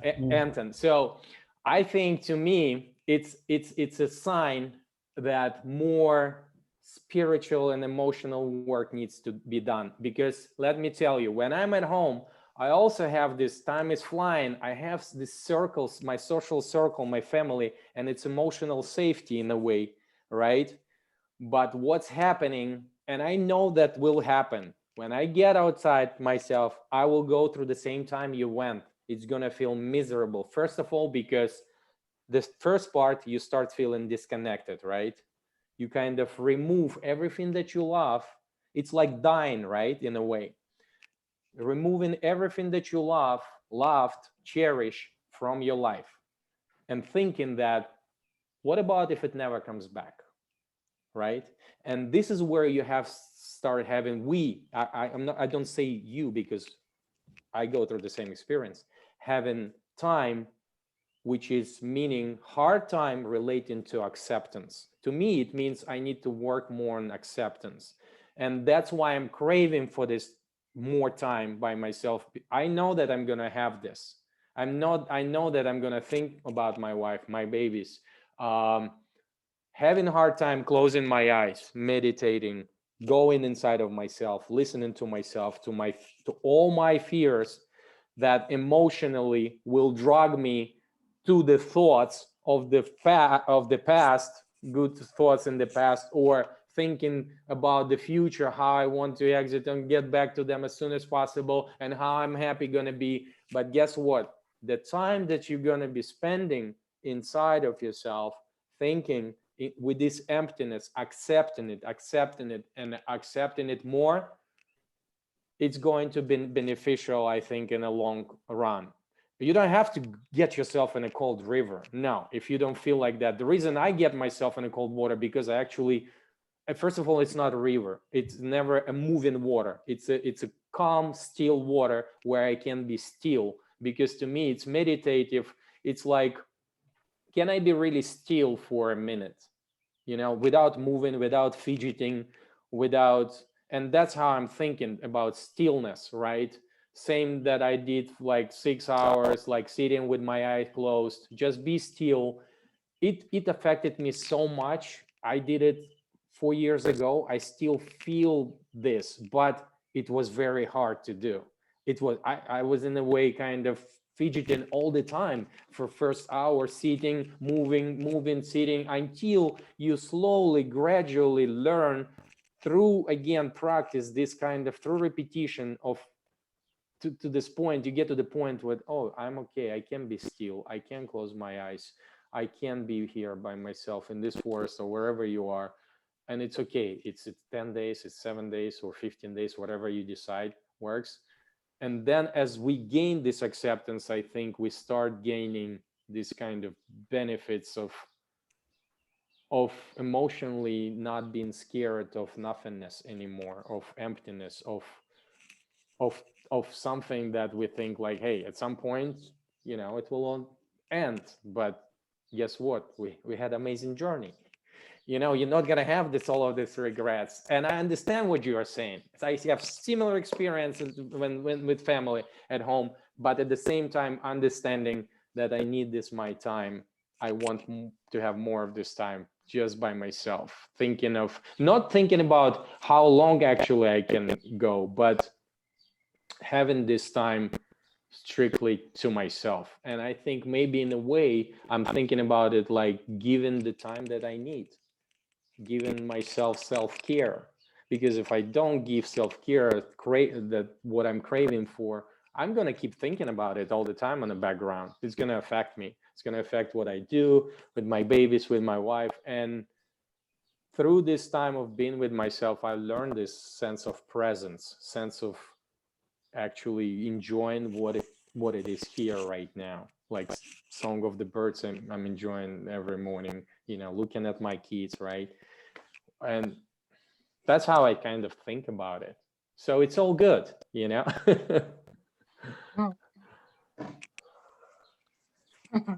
Yeah. Yeah. We had some other issues that we had to discuss as a group. What fasting has done to me as an individual. After you have known about the fasting, what has it done in your life that you had never experienced before? That is what actually the question is about. And for me, maybe I knew about water fasting, but when I learned dry fast and started with the dry fast, had a problem with what is called a chronic fungal infection. This my hair were like, if you do like this, you'll see things coming down, like that, how do you call it? Dust, a lot of it, but white, so much. There's a point at the time that it became like, I can say like, some big patches on my face like this. It rained on me sometime on the way, and then that was how it came out. It's like as if I had some patches. Those were just fungal infection. So after knowing dry fast, and other parts of my body had those things, like this area of the groin, the area of groin was full of those fungal infections. But after doing dry fast for some time, I think for 5 days, another one 3 days, another 5, those things disappeared. My skin looks one of the most, I don't use even oil nowadays. No problem anywhere. Every part of my body is smooth. So that is one thing that I've seen with dry fast. I don't know what others have experienced with dry fasting. What The I results of experienced, dry fast. What have you seen? that, as I mentioned again, like I don't really go to dry fasting to fasting with the sense of like I want to heal myself any longer. But what I noticed after we moved to California, we live in a desert environment here. It's very dry. My skin actually start to peel, and my I have a lot of times I would just, on the East Coast, I always would walk barefoot. Never had the problems with the dry skin or cracking heels, right? Here I cannot do it because there are a lot of dust and the air is very dry, so my heels will start cracking. I noticed as I dry fast, this like it would heal. The skin would heal very quick, actually, on a like 5-7 days, I would say. Yeah, it would heal completely. And but that's just physical aspect. I think, again, I will reiterate that fasting is a great way, like someone like what would never experience myself, what I would never experience before dry fasting. Well, to be with myself, to learn about myself, what I really need, what's truly important in my life. I kind of felt that I went through life, doing work, career, earning money, and all of that. And if you don't have time to listen to yourself, one cannot do it without like we cannot really, I think at this point, I just feel I cannot really experience happiness without learning and accepting who I am, all my fears, learn how to be comfortable with my own skin in the current moment, with who you really are, without worrying about your past or about your future. I genuinely believe that, like someone asked me about supplements, consuming supplements while fasting or using fasting to lose weight defeats the entire purpose of fasting. As one who takes supplements or keeps thinking about pounds or kilograms that you will lose or will not lose, it keeps you worrying, right? Like if we have set up this perfect picture in the mountains, it keeps you worrying about the future and physical state of being. The STAIN stands for seeking reassurance or communications from others or with others while fasting. What we actually do as we seek communication or information from external sources and reassurance, we keep worrying about our future. And a lot of times, the only step between our present happiness and not happiness, like worrying, is like all this like sense of accepting, right? This is what was new to me. This is what I learned. I learned that, again, we shall never fear this sense of emptiness, darkness, like death, because until we live through and walk through all our experiences, we're gonna be here. And when we are not here, it's nothing to worry. When we think or contemplate silently, I learned we mainly find ourselves in a state of, like ruminating. And a lot of times, even if I'm working, I'm just thinking constantly. And fasting gave me this. Can I say something? Yeah. Can I say something? Dry fasting helps in all the dimensions of the 8 dimensions, because we don't want to dwell on only one aspect of the physical part. There's also the emotional part, because you find people, you realize that people get emotional healing. Before that healing, they get into trouble where they get into, how do you call it? People start to cry, people start to do things like that. So the whole thing is physical, intellectual, because it also opens our minds to find that people now, you start to get some good idea, mental clarity. There's also the issue of, you have talked about so much on spiritual and social aspect of it. And there's also the environmental, which you also talked about. Yeah.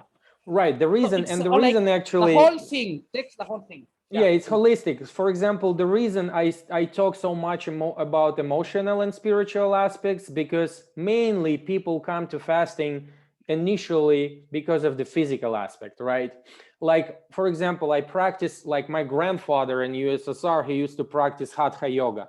And I looked at him when I was a kid, and I just did a lot of boxing gymnastics, and I didn't understand why he would move and stand this asana so slowly. It's so boring, right? At this time, when I started practicing yoga about like 8 actually years ago, I would concentrate mainly on physical aspect. Oh, I want to become more flexible. I want to do this asana. I want to be able to do headstand. But then as I went through this, started learning fasting, I realized, oh, in yoga, actually there are 8 limbs of yoga, as you said, holistically, right? There is asanas, physical. There are pranayama, breath work, very important. Like if you concentrate on breath and doing breath work, sometimes I hold my breath. Then there are different. There are dhrana, yama, and the 8, the highest state of yoga, they call it samadhi. And samadhi is something where you go to the point where you experience notion of unity between you lose this notion of me, myself, I am, and the rest of the world. And that's where I think what affected me fundamentally on the 8th day of my first 12-day dry fast. I would just sit in the forest. It was in the forest in Ecuador, and I would start observing just sky and birds and trees, and I would lose this sense of I am, of me being separate from all of it. I would just feel that I'm completely part of it, and there is no more I am.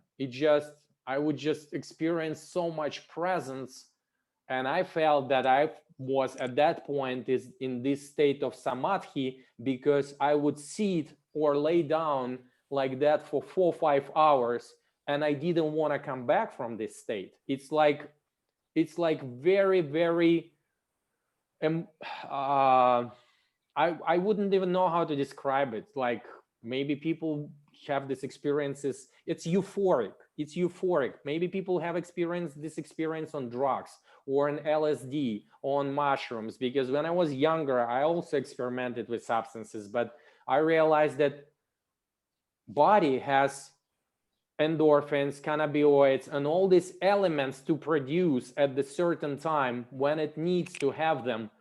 And I really on the 9th day, I just wanted to lay there for hours and not come back. I thought I never want to start. I never want to start eating again. I never want to start drinking again, because I feel so delighted. I feel so euphoric. I feel that I'm a part of everything, and I don't have this separate sense of separation anymore. And then I forced myself to get out of the fast. Right. So that's why I think that's what affected me the most. And that's why I think I continue doing it. I'm not sure what future will bring me to, but I'm glad I'm learning about all of this, that emotional and spiritual and physical are so tightly connected together. I have a question for you. Yeah, ask please. Oh, I wanted to ask if you had heard of like prana, or like living on light, absorbing Yes. the chi, the energy, where you don't actually have to go through eating and then fasting and then eating. Have you heard about that? I want to know your opinion. Yeah, so my experience with this, I only knew one lady, and I actually 3 months ago I visited, well, I wanted to visit her. 3 months ago I went to Russia because my entire family, my father, my mother, and my brother got COVID. and it was very hard time actually. They all got to hospital, and I thought that at some point my father will not make it. He was 3 weeks in ICU. I went there to support them for a couple of weeks, and 4 years ago, I learned that there is one lady there, and she was a prana lady, and everyone knew her in Russia as a lady who pretty much just consumes the energy from outside. She doesn't eat, she doesn't drink. And I talked to her over the phone maybe 5 years ago when she was 83. And we just had a normal conversation. You know, I'm like, how come you, like, what brought you there? But she was very, very religious, Orthodox, Christian Orthodox. And I think she was so spiritual. Again, I'm not here to prove or disprove. I don't know what she did. I know that a lot of people knew her in that area. And not only in that area, throughout Russia, is the one who is prana, right? That's my only personal experience I'm relating. So when I went to Russia, I visited the village. And unfortunately, I was 2 months late. She died 2 months ago. Her daughter buried her. What she told me, she at some point got so spiritual and believing and started to talk to God, on notion of God, whatever it is, and realized she doesn't need all of this. She basically went away from regular foods first.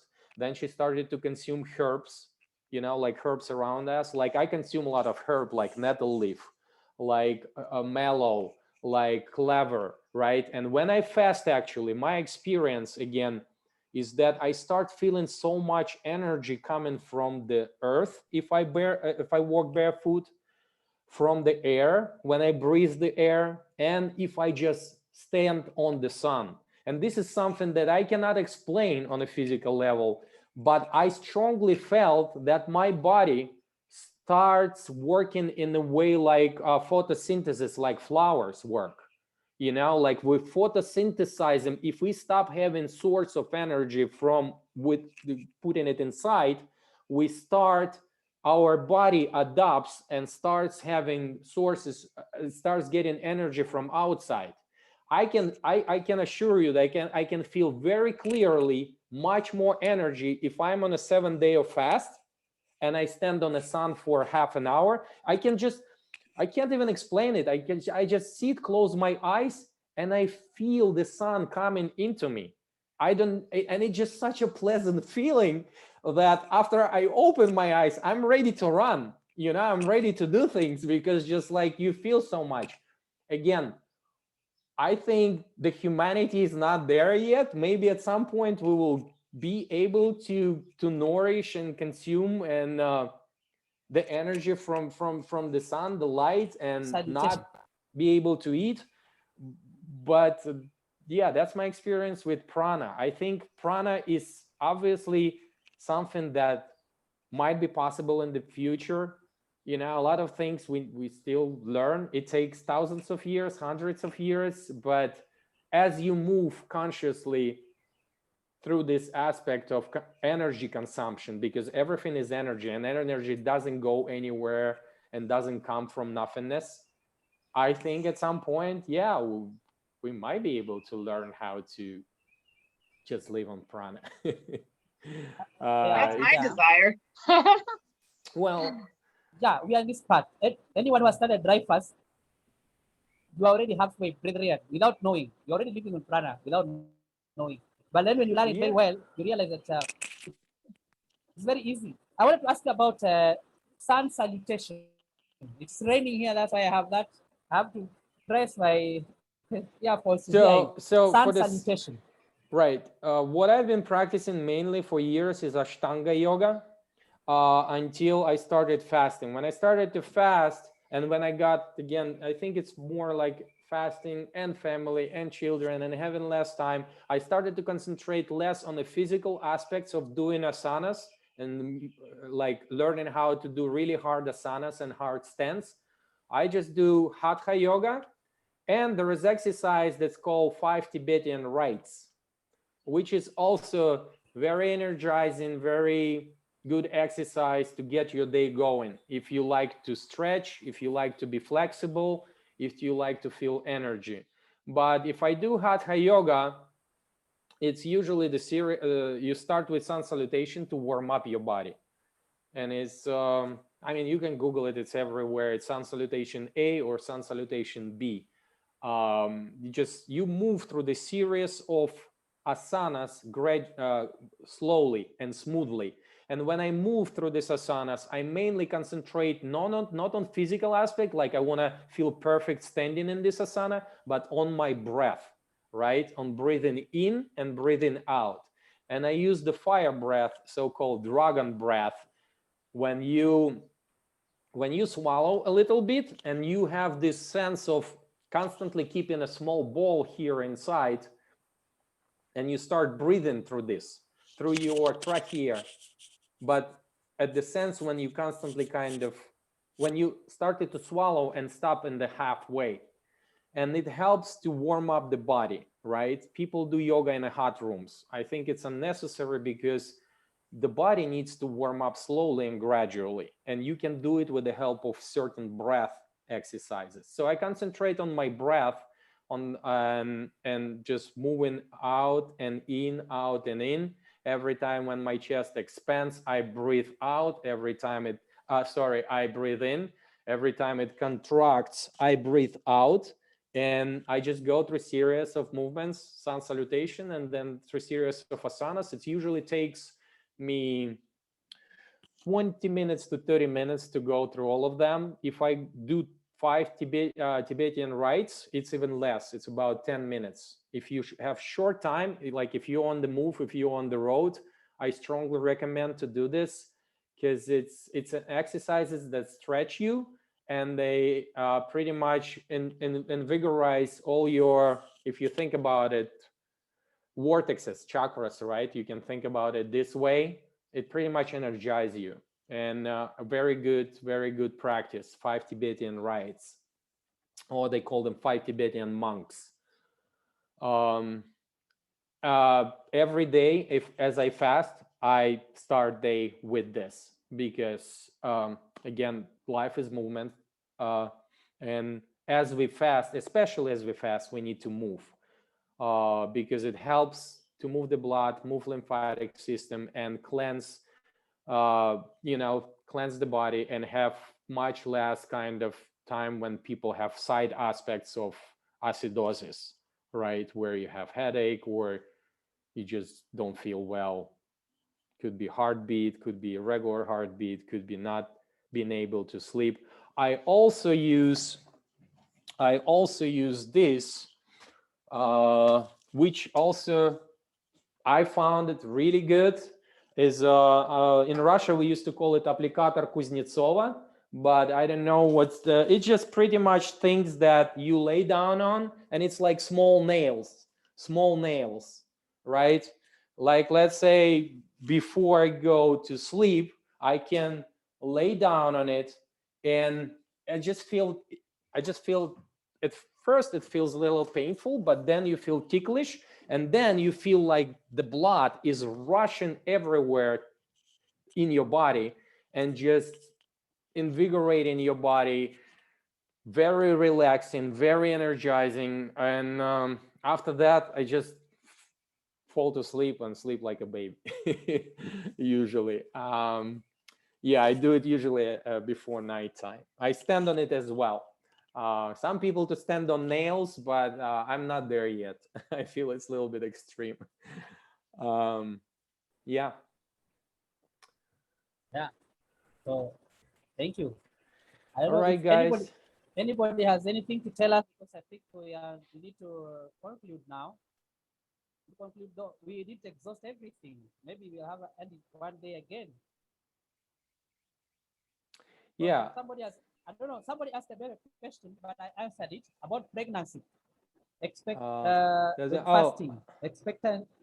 I see question in the forum. Do you fast when you're pregnant? Someone asked, do you fast when you're expectant? I think, again, I think about fasting as a rest, right? And when I think about pregnancy, I'm thinking about self-care in the first place.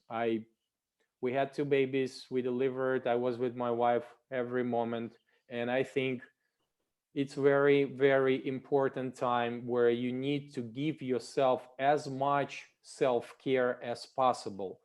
And when I think about fasting, fasting is, it's a self-care, but in a way you come to it. It's a little bit extreme if you think about it right away. And when you take care of yourself, when you're pregnant, you're not only taking care of yourself anymore, right? You kind of like, I'm here, but I'm not here alone.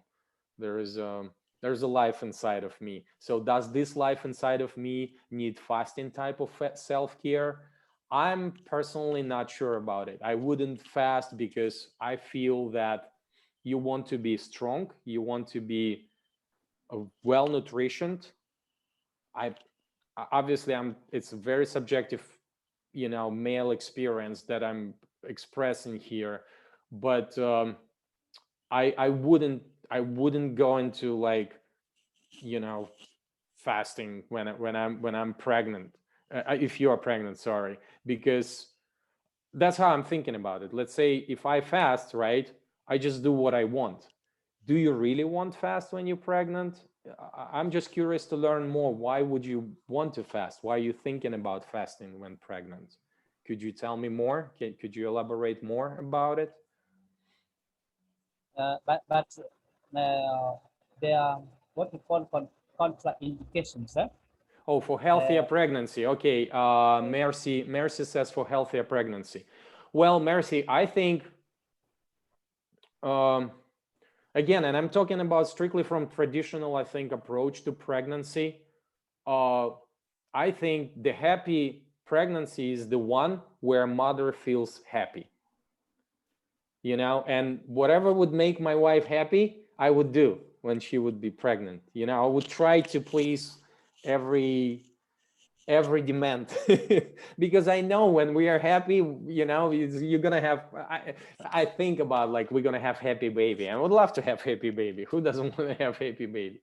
But if you don't have happy mother, it's, mother is the first paramount and the most important to me, right? So if you feel like not eating maybe a little bit, maybe it's okay, but don't get yourself into hunger and starvation, because this is essentially what fasting is at the beginning, right? When we get into it, we stop putting nutrients inside of us. And again, if we approach it in a very emotionally good way and thinking like, hey, it's a stress. Fasting is essentially, it's a stress for the body. The only difference, there will be 2 people who will be fasting. If one's saying it's going to be okay for me, he's going to be okay or she's going to be okay. And if the others say, I'm going to die because I'm not eating, most likely this person will have hard time and eventually die.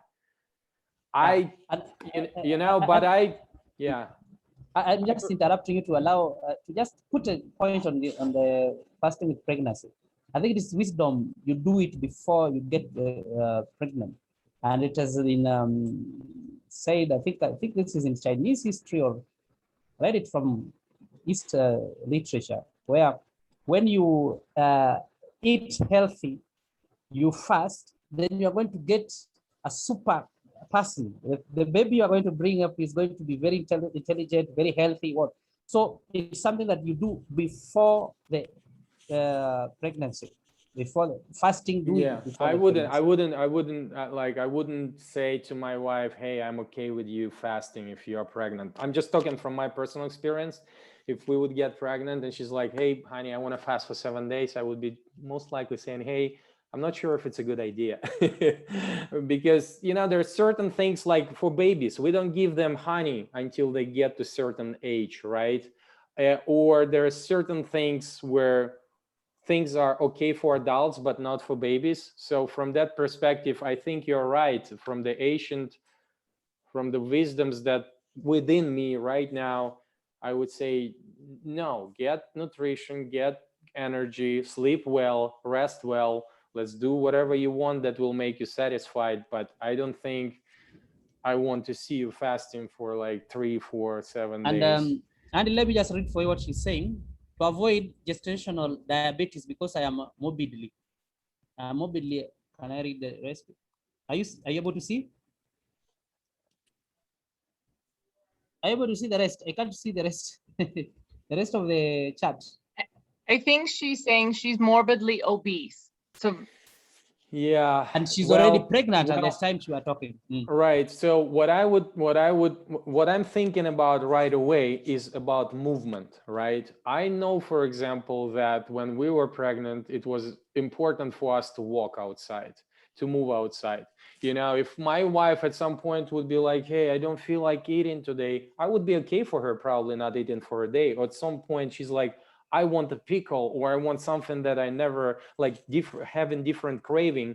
What I'm saying, Mercy, there are different ways to take care of yourself when you're pregnant, right? And the pregnancy is a very important period. It's gonna go away.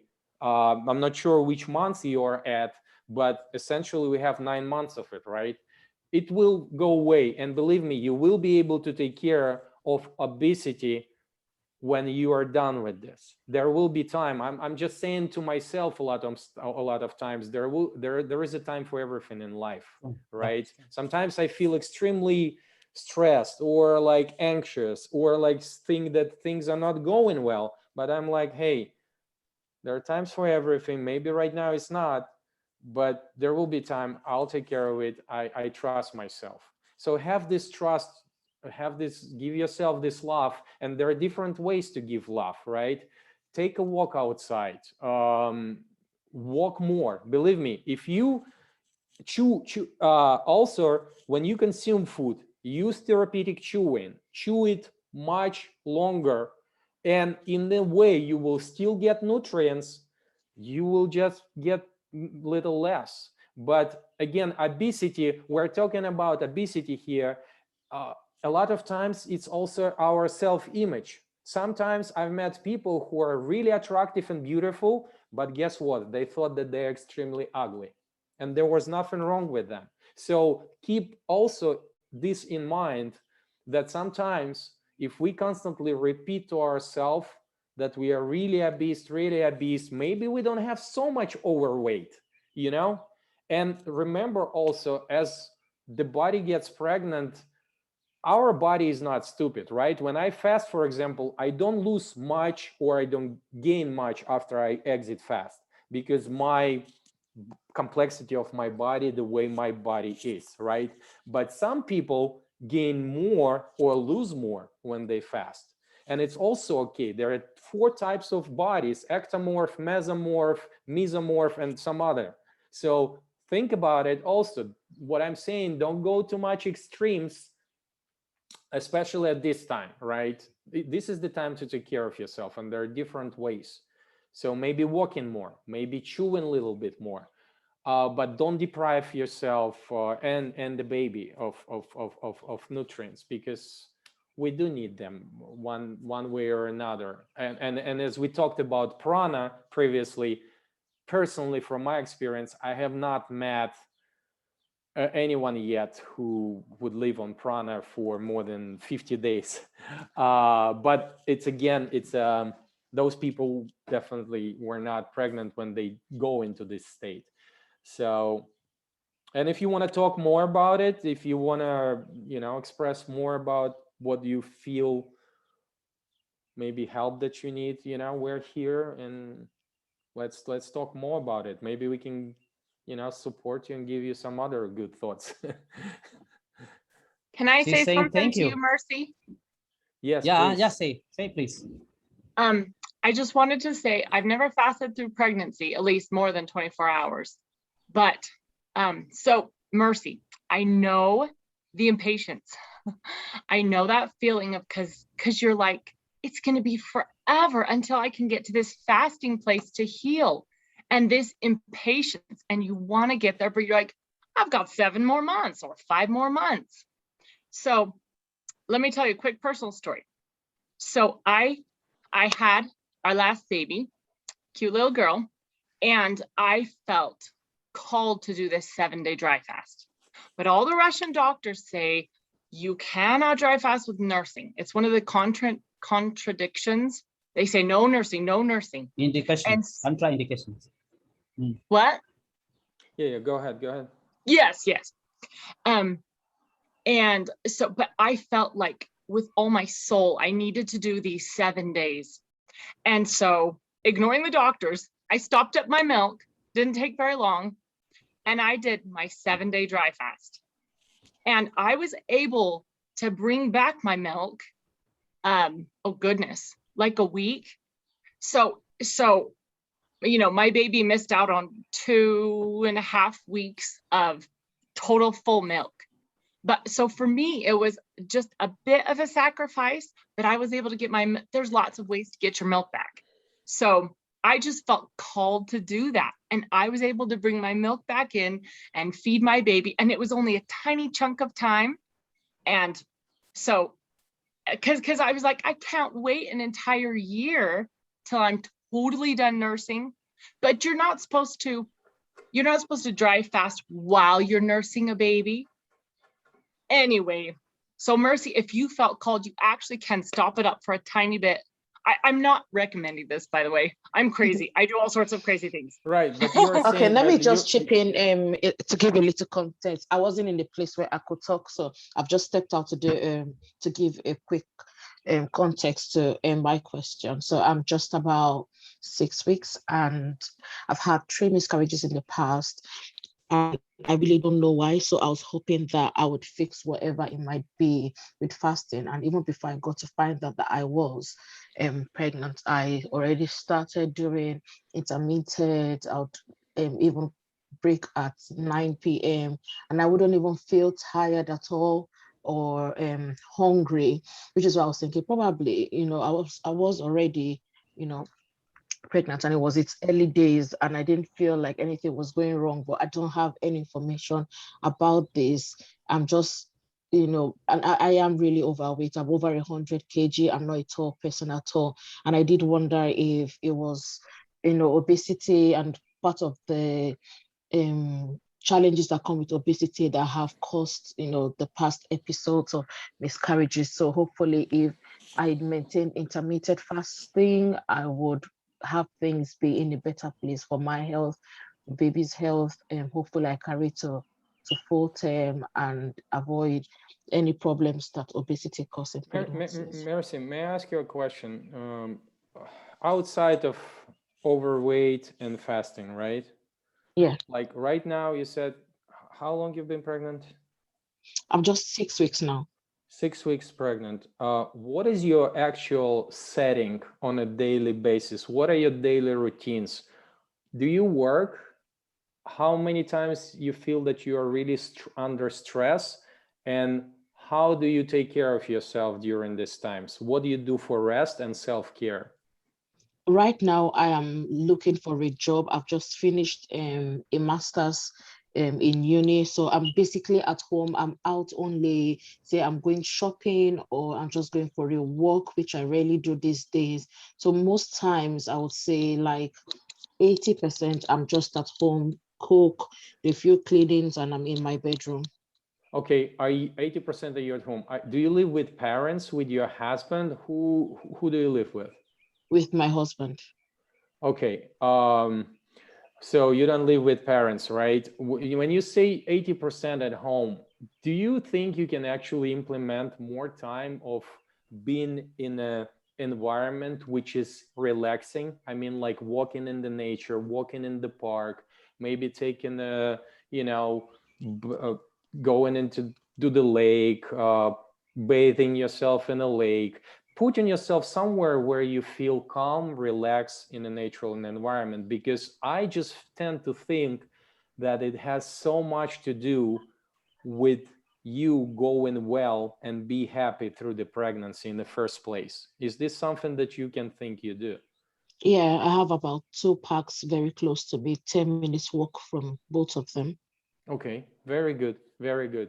That's maybe, again, I really wish, for all the best, and then that you're gonna have good time this time in pregnancy. But I think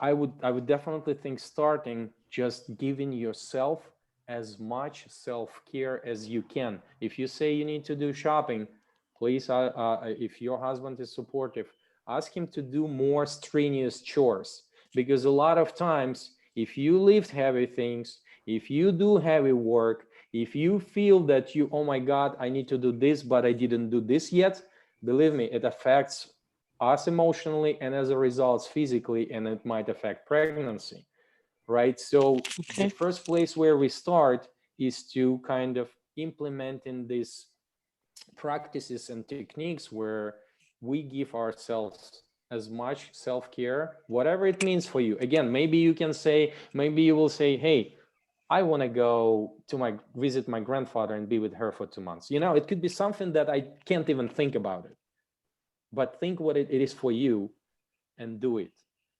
Right. I understand. Okay. Right. I wanted to give a little information about pregnancy and dry fast. In one of the literatures, they say that sometimes people use 5 days dry fast to abort.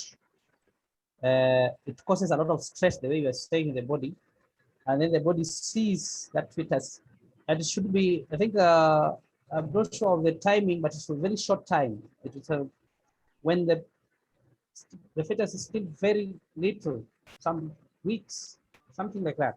So going to a dry fast may be risky to your fetus, may be risky to the development of your baby.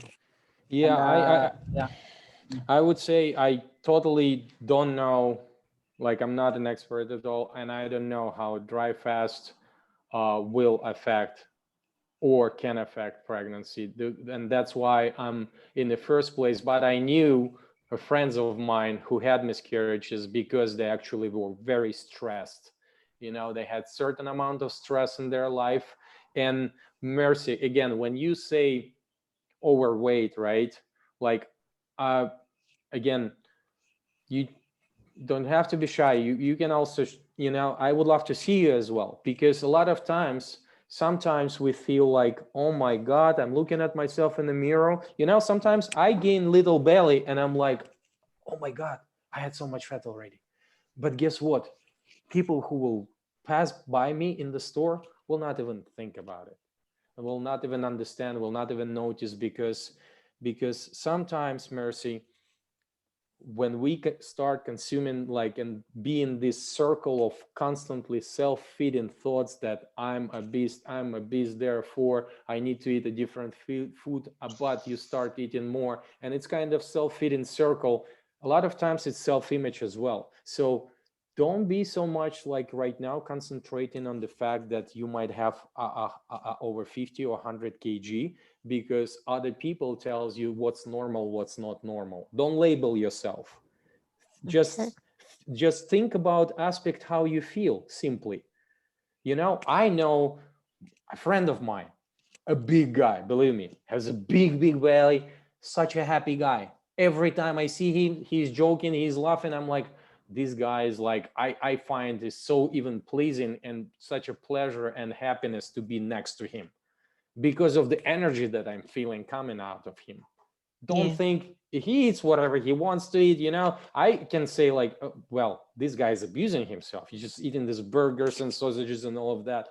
But hey, when I feel his energy, I never think about the way he looks and the way he overweights. And a lot of times, as we talked a lot about emotional is connected to physical, think about it as well. You know, yes, you might be overweight. Yes, you might want to look better. Yes, you might want to lose weight. But at the end of the day, the weight and what will make you get to the place where you want to be in terms of the weight is not if you're gonna fast, is not what you're gonna eat, is not how many times you're gonna eat, even though all those aspects are important, is what you will be doing once you get out of the table, what you are doing to make yourself happy once you stop eating.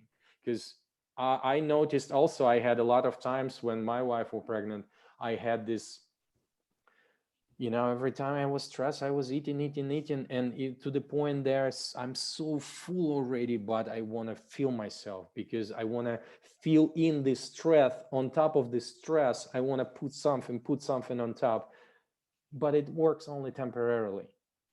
If I stop eating and I'm not doing what I'm designed to do, what I was brought to do here, what I'm enjoying doing it, my weight will come back, my stress will come back. All the problems, they don't go away. They will be here. It's just, I think, the matter of me learning how to be okay with it, to be present, to accept it. So don't worry. What I'm saying is, this is the time right now for you to, and if you feel again like doing intermittent fasting, Okay. maybe it's okay, but don't forget about yourself in the first place. You want to feel comfortable. You want to feel really comfortable, and happy. And I would definitely start moving more, taking walks. I think for her case, because she has had some previous miscarriages, maybe she needs some medical consultation. And I really would highly recommend Dr. Finalov, because I think I'll have him on Saturday. Mercy can book you for Dr. Finalov's meeting on Saturday, so that you ask this question maybe. Yeah. Mercy, Mercy, may I ask you a question? Yes. What usually makes you smile? Me, having a lot of money. Okay, let's say this is not an option. What is the next thing? What's the next thing? Just knowing that my family is all right. Okay, what about you yourself? Like me myself, singing. I like when I'm able to do, because I sing in church. I like it when I'm able to. I love singing too. I love singing and playing guitar. Okay, singing. What else? What else? I don't know. I don't have a lot of hobbies. Watching a very good movie. I like when I watch very good movie. Yeah. Okay, that's a good thing too. So we have two things right now that makes you happy and smiling, right? If maybe it's a good comedy movie. I really would like you to think more about those things. Singing is amazing. Singing, it's amazing experience. If you can do more, please go to church and sing. If it makes you happy, makes you smiling, it makes me happy every time I sing. Makes me elevated. I want to do it, and it's great. You resonate. You start resonating with your happy energies, right? Yeah. And that's why the reason I'm asking about what makes you smile is because you need to start thinking more about these things. And even if you will do more of those things, you don't need to even think about fasting. You will just like, hey, I took a walk in the park. It was beautiful. I saw the birds singing. I sing. I met my friends. I communicated with them. I feel good. Yeah. Just concentrating on the aspect of feeling good, I think, will get you through your pregnancy happily. Oh, thank you.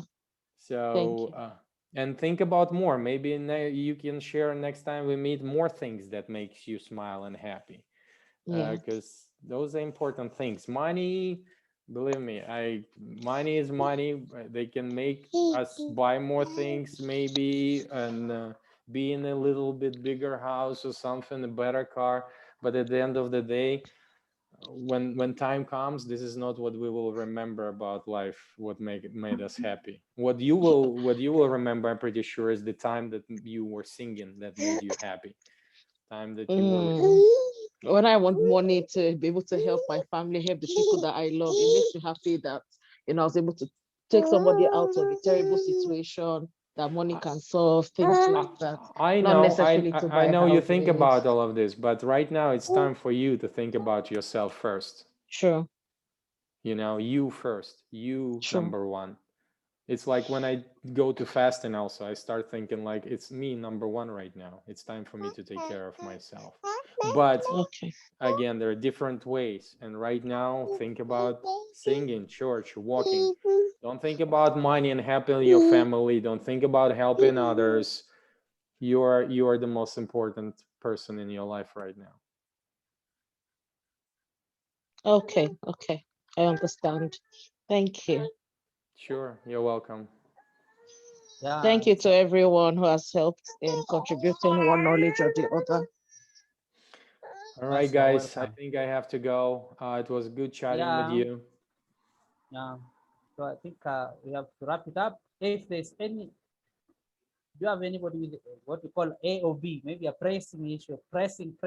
If there's none, we'll call it a day. It was a good, was, it was a good yeah, chat. it was Thank you. wonderful. Thank you for It was listening. wonderful. Thank you guys for listening. I'm really glad to share. And I'm on a Facebook, connect me. We can be friends. And as I go through this, I share more, so. Yeah. So we'll just give me those books, issues of books or what? I will send you the link. I will send you the link. Okay. Yeah. Okay. So thank All you right. so much. I really appreciate it. We just did very short time and we have done a very Have a wonderful good, time yeah. webinar. Thank you, Bye-bye. Frederick. Have a good Yeah. day. Bye. Bye-bye. Bye. Bye. Bye. Bye.